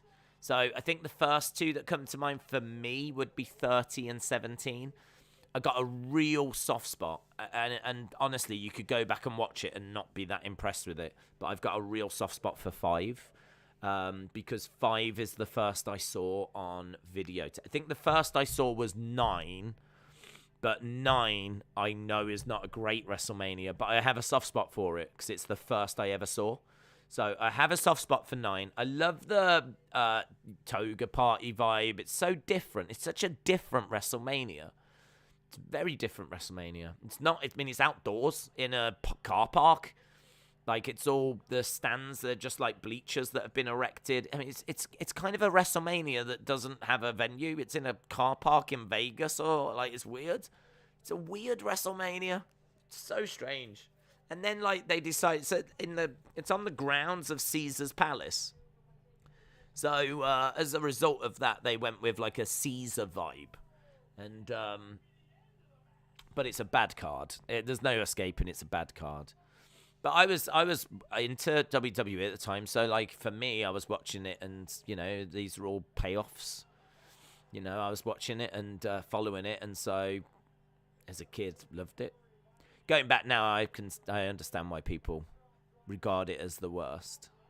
I don't know that it's the worst. I don't know that I can say it's the worst, but yeah, if I had to pick 2, I'd say 17 and 30. Nothing will be as big as 3. That's very true. No Touchy said, my first was 21. That's a good one. Bianca jumping over Dewdrop. Going to pick up Dewdrop. We're nearly at 2,500 votes. I think as soon as we get to 2,500, we'll end the poll, because we're pretty close towards the end of the show. But 2,500 votes on just a normal Raw stream. It's pretty crazy.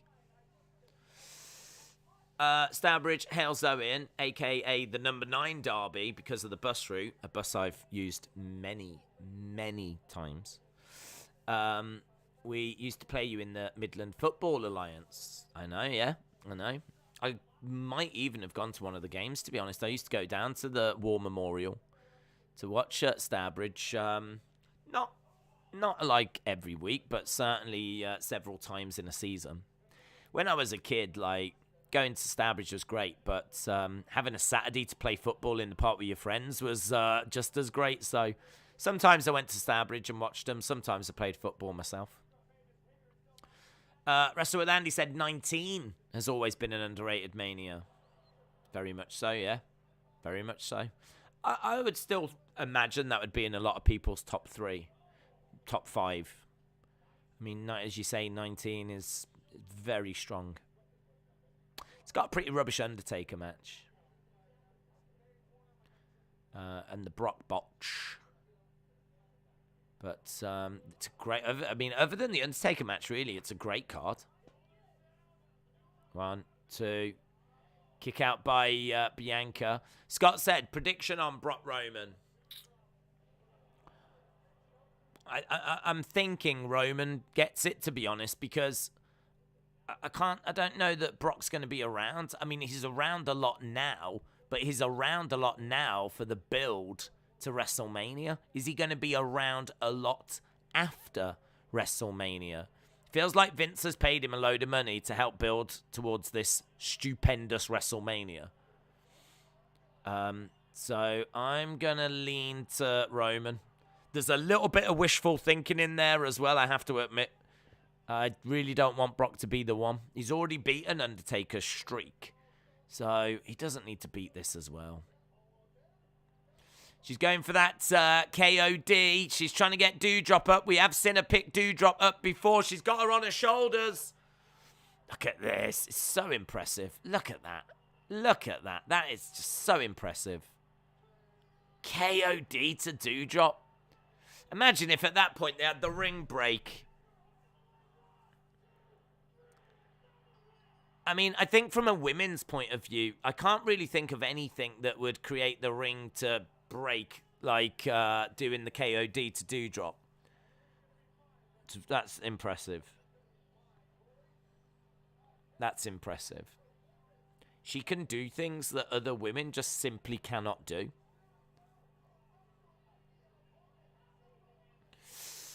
Very good. Bianca wins, and an incredible KOD to Dewdrop. Yeah, very good. Belair is amazing. The son of Mr. Bentley, he used to be in Neighbours with the Jefferson when he worked at the UN, but decades ago returned home for the love, and in 76 days the love child was born. Ponton? Not a clue. Not a clue what you're on about. Coach Co said, I can never take my dog to the park because the ducks keep trying to bite him. I guess that's what I get for buying a purebred dog. Another Koji Co classic right there.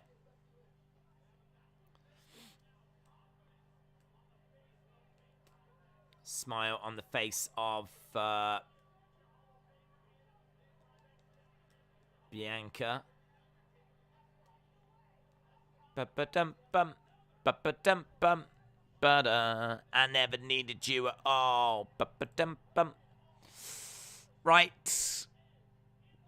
Let's end the poll. Let's see what people are thinking. There's only 37 minutes to go. Oh, look at that. Will Cody return tonight? Yes. 51% no. 48% very. It's so close. Nothing in it. Nothing in it. Johnny, shout out to you. Right, we are seeing Booker T doing some community outreach work. We are, it's worth just saying we are back tomorrow. Obviously, we're not going anywhere for the next half an hour, 36 minutes. But we are back tomorrow. We've got, I think it's Champions League tomorrow. Champions League football. Chelsea in action. So we've got that on the Football Days channel. And then NXT over here. And, of course, the Wrestling Escape Pod. It's Tuesday. So if you want to join us, there'll be loads of messages from the community. People that you see in the chat. There should be loads of messages that get sent through from them. And the Wrestling Escape Pod. That's got its own channel, Wrestling Escape Pods. It's got its own channel. That is going to be starting at 6 Eastern. It's the hour before we start NXT. So come and join us for that as we celebrate the wedding of two of our community members. Wrestler with Andy said, Days, where's that missing 1%? Coming soon. Coming soon. The missing 1%. Coming soon. I'm going to start doing vignettes for it. And then I'm going to play those vignettes every week for the next 2 years. Who is the Janet of the group? William Hensey. Bianca needs a heel turn. She is as stale as toast with no beans. Toast with no beans! Oh my God. That's bad. Toast with no beans. To be honest, I was thinking of having something to eat once I finish the stream because I haven't had anything yet. And I might have to go there. I might have to go to the old beans on toast again. It is a staple in this house, let me tell you. Whose wedding is being celebrated? Patrick O'Neill, who is a big part of the community. He's been a member of the channel a lot. He's very vocal on like member streams. He sent in videos to the Wrestling Escape Pods. He's been on this channel it's so long. I couldn't even tell you when he started like joining us. So yeah, Patrick and Nolene, they've been around a lot. In all fairness, I don't know how often you see him on like the Raw and SmackDown streams, just because they live in Ireland, and obviously right now it's like nearly 3:30 in the morning. But yeah, they're getting married tomorrow, and we're celebrating it by doing a wedding special. So we've said, like, share any funny wedding stories or any messages for them, or I think we've got someone that's like remixed like the wedding march for them, which, I mean, I'm sure it's going to be absolutely horrific. I'm sure there's going to be a lot of stuff that's going to be full on horrific. mainly from myself. So we'll see how it plays out. But I'm sure there'll be some lovely messages, and I'm sure there'll be some interesting questions or memories, you know, when we think about like some of the great weddings in the history of wrestling as well. You know, who's going to forget Macho Man and Miss Elizabeth? Who's going to forget the emotional Billy and Chuck wedding? Who's going to forget Rusev and Lana? I mean, there's been some wonderful weddings. So we might go down memory lane on that as well. Or the whole show might just fall apart as it usually does every single week. So we'll find out. Right, half an hour to go. We was at commercial break. We are about to be going to, I think, Edge. Are they getting married in wrestling attire like Randy Macho Man and Elizabeth? I don't know. I have not been included in the plans, so I've not been shown them, so I'm not sure. If they're real wrestling fans, then they will. Let's put it that way. You think you know me? Here we go. Edge. Edgy, edge. I see clearly. Where are we going? Oh, he's already out. I think he came out like a bullet from a gun and he went running over. The cameraman was like, where is he? Where is he? Where is he? Where is he? We lost him. We lost Edge. Edge came out too quickly. Edge. On this day, Bianca has got that Cena strength. It's crazy, isn't it? I forget which number WrestleMania, but the scene with Guerrero and Benoit is most memorable. I think that's 20.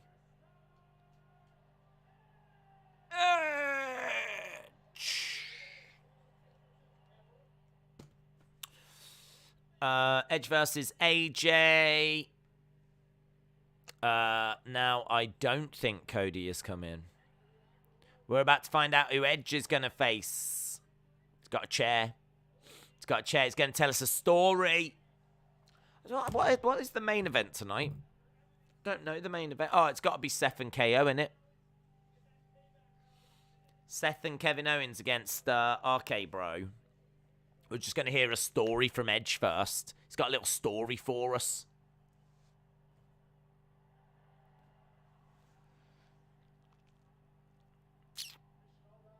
Do you smell that? Smile on the face of Edge.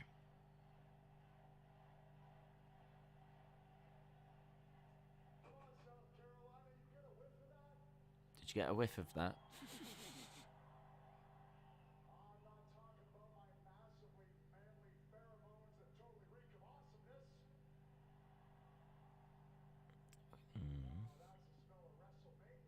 That's the smell of WrestleMania. WrestleMania's in the air. He's going to take us back. Here we go. Rhonda has liked my tweet. It was a comment on a tweet. It was a pleasant shock, says Master Chief.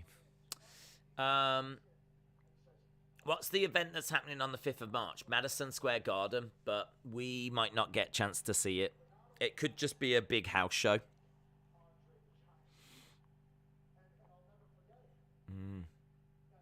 An Andre the Giant reference.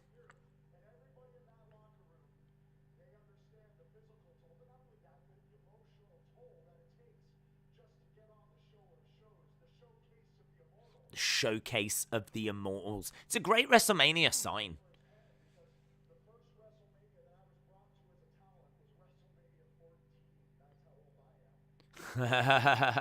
The first WrestleMania I was brought to as a talent was WrestleMania 14. That's how old I am. WrestleMania 14.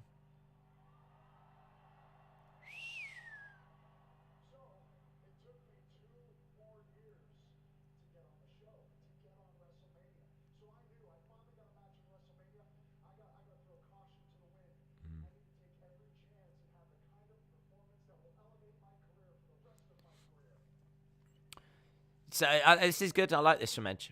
It's just interesting.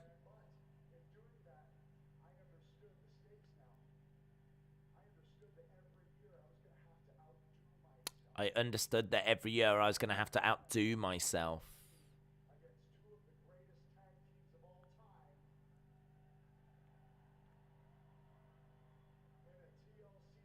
TLC match. We stole the show. On possibly the greatest show of all time, he says. Won the first Money in the Bank ladder match. That Mick Foley spot.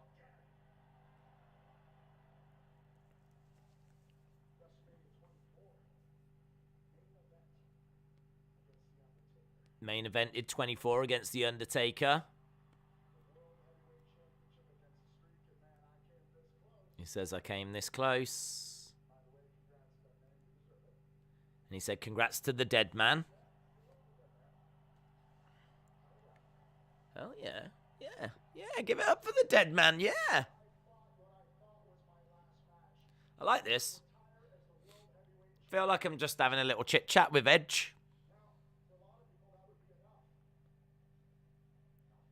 Not for me. That's not enough. I must say, this is building to AJ. He's talking about wanting to outdo himself. He's talking about the importance of WrestleMania. I am expecting him to say that he wants to put in a performance this year, and there's only one person that's going to bring that out of him. Something like that.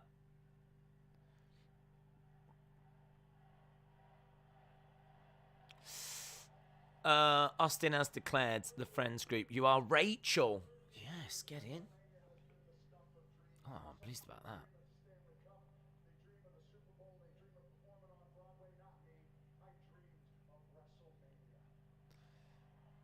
Yeah, Edge said he dreamed of WrestleMania.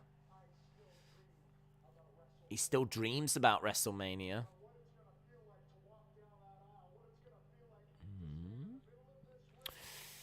Please be AJ. Get out there, AJ.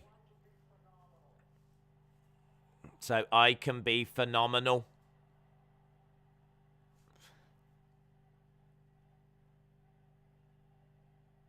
Is there AJ chance?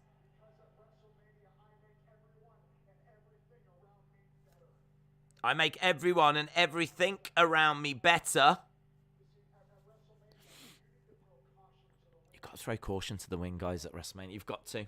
You've got to. That's where we're all going wrong. He needs WrestleMania. All right, gods. Get a room. Get a room with WrestleMania, Edge. There's 3 people in that marriage. Edge, Beth, and WrestleMania by the sounds of it. He needs WrestleMania. WrestleMania needs Edge. The gauntlet.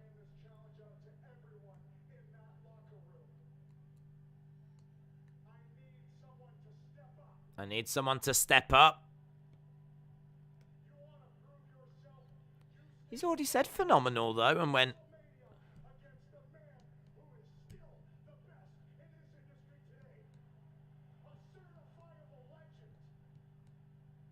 It's good. I like how he's building it up. He's going red in the face. Build it, build it, build it. Hit AJ's music. Step up, boys. Step up, boys.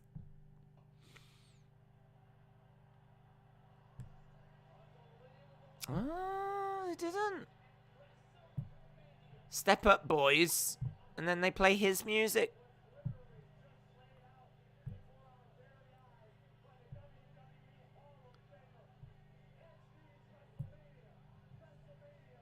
AJ's going to interrupt.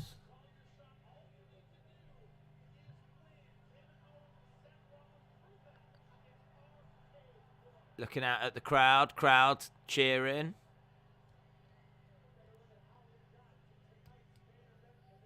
Nope. Nope, he leaves the ring. I really thought AJ's music was hitting then. Really, really thought AJ's music was hitting.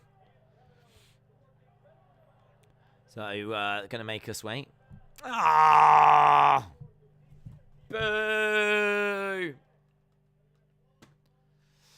I thought it was gonna be like getting red-faced, Step it up, guys. You know, it's your opportunity to face the man that's still the best in this ring right now.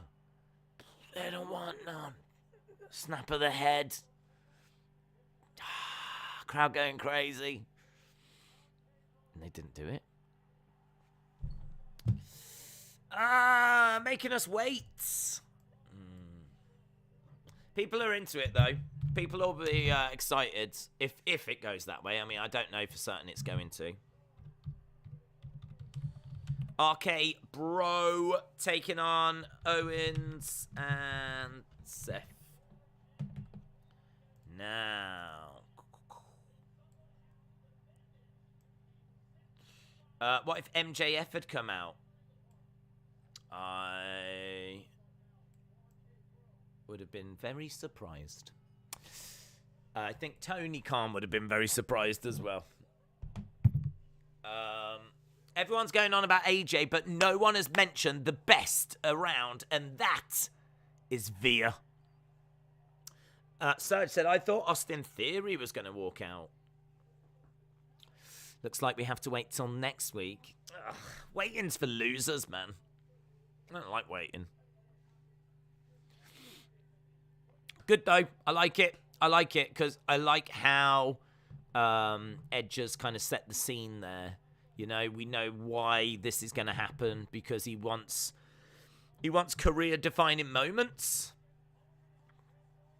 He wants to put on better performance after better performance, and, you know, he's asking for someone to step up.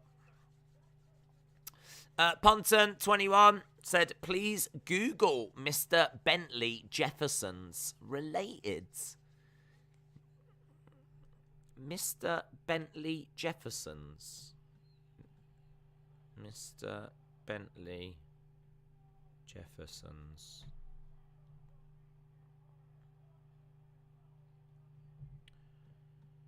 Mr. Bentley Jefferson. I've never seen this guy before.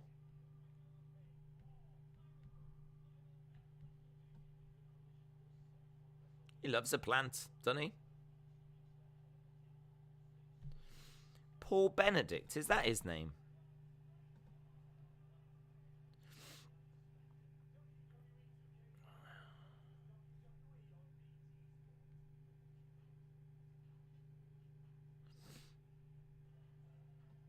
Bum, bum, bum. Was he on,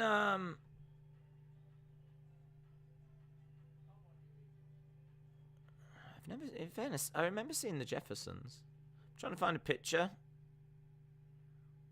Keep getting like the back of his head. That's a picture there.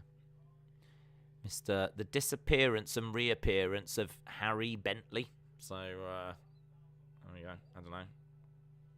Do I look like that? I suppose. I can see a similarity.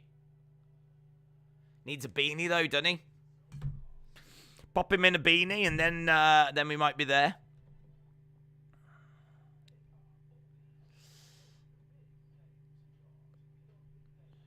Right, how long we got?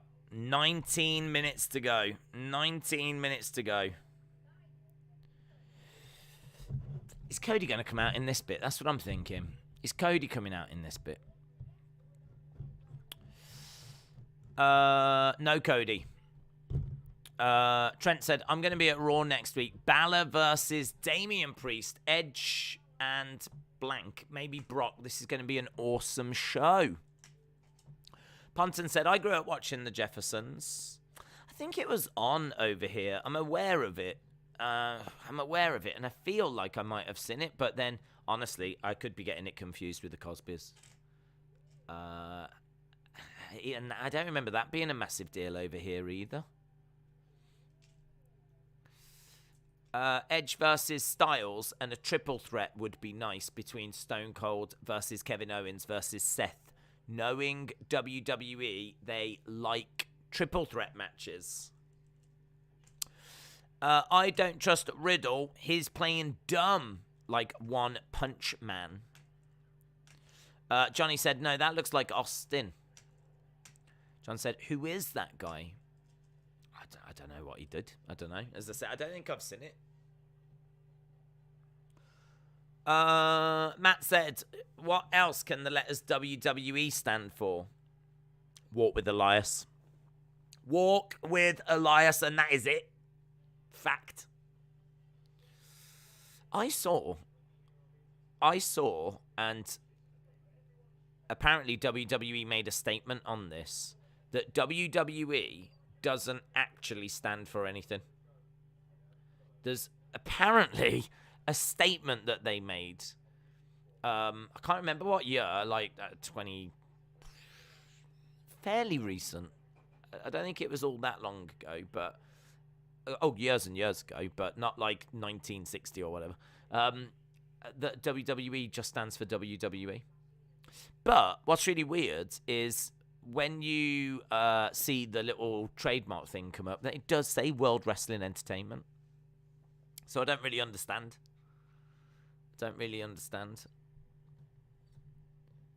But just whilst we were on that, I'm sure there's a statement where WWE just stands for WWE.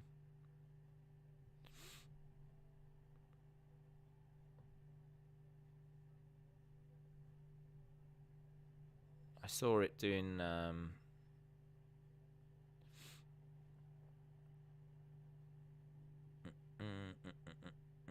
I'd have to find it.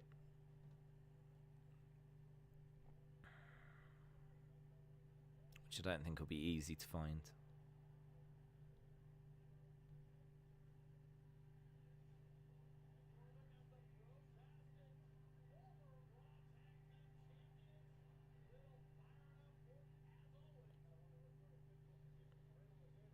Yeah, there. This article here.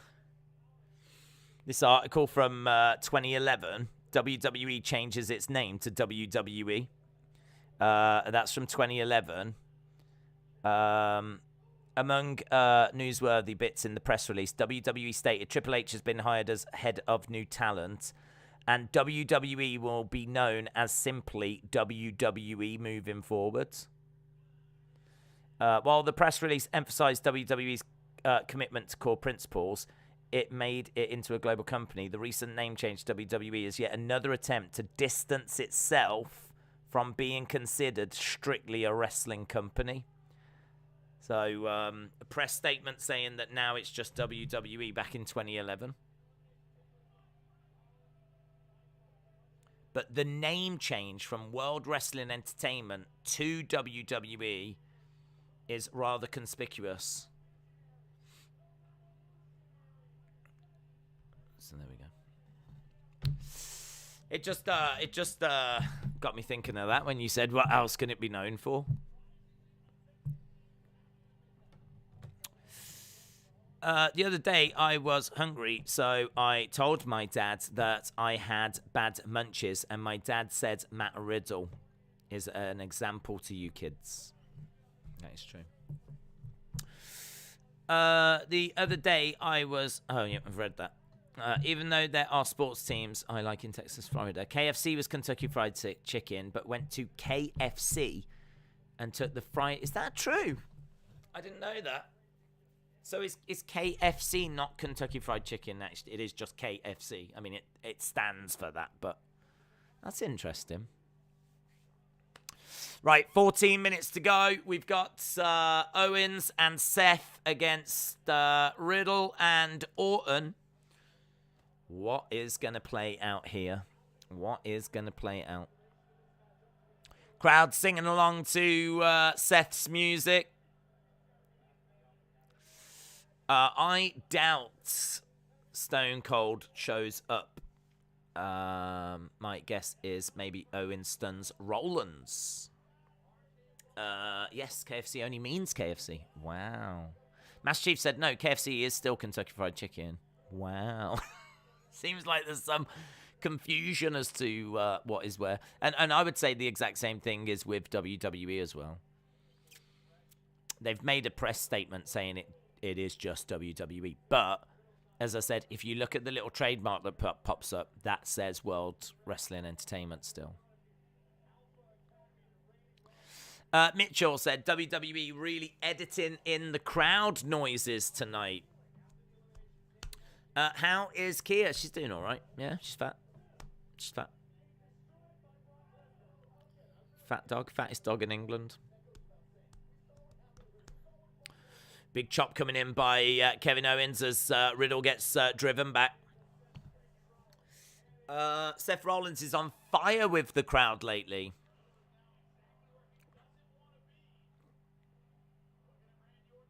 Randy wants a tag from Riddle. Seth lands on his feet, goes against the ropes. Sling blade by Seth. Do you know what? Cody could honestly fit in with the Alpha Academy, says Jordan. WWE is now walk with Eugene. Jessica I said she wants to wrestle in AEW. They might accommodate her. In comes Randy. Randy stomping on the leg of... oh, look at that. He's doing the Garvin stomp. I haven't seen that. He has done that throughout his career, in all fairness. But that was a good little thing that was, wasn't it?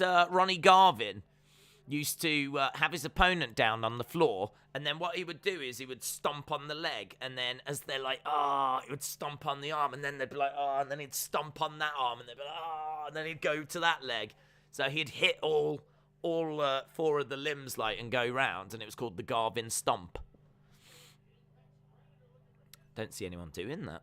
Apart from Randy Orton, who just did a version of it. Strikes coming in by Seth. Big shot to Kevin Owens, and Seth Rollins gets dumped over the top. It's BS. If another company tried to call itself World Wrestling Entertainment, they could not. No, that's true. They probably own the trademark to it, but they don't use it. Oh, well. I mean, the whole thing's BS anyway. But, yeah, I mean, another company wouldn't be allowed to use that.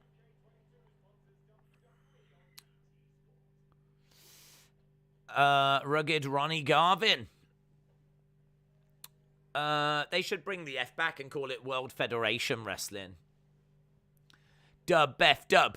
Dub F dub. Dub F dub. Dub F dub. Yeah. World Federation Wrestling. Get the F in. Get the F in. Get the E out. These are 4 awesome wrestlers.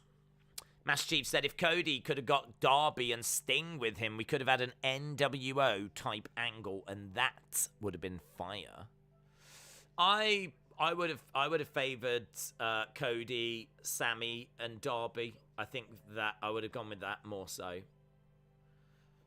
I think bringing in like these couple of young over talents would have been really, really cool.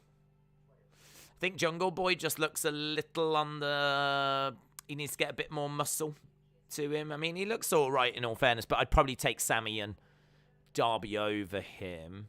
And MJF, I wouldn't really work having him in faction with Cody, so I'd probably go those 3.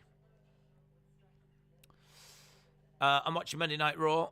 Legend Killer, shout out to you. Your Vince impression sounds like him. I think Vince is one of the easiest ones to do, isn't it? I'm sure there's a lot of you that have got great Vince impressions.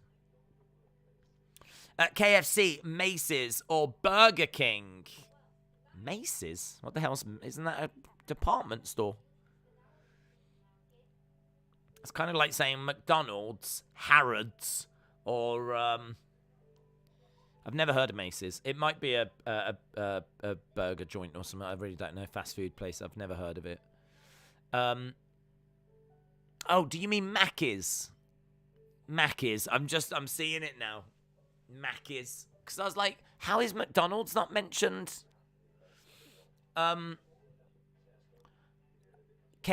Mackey's, or Burger King.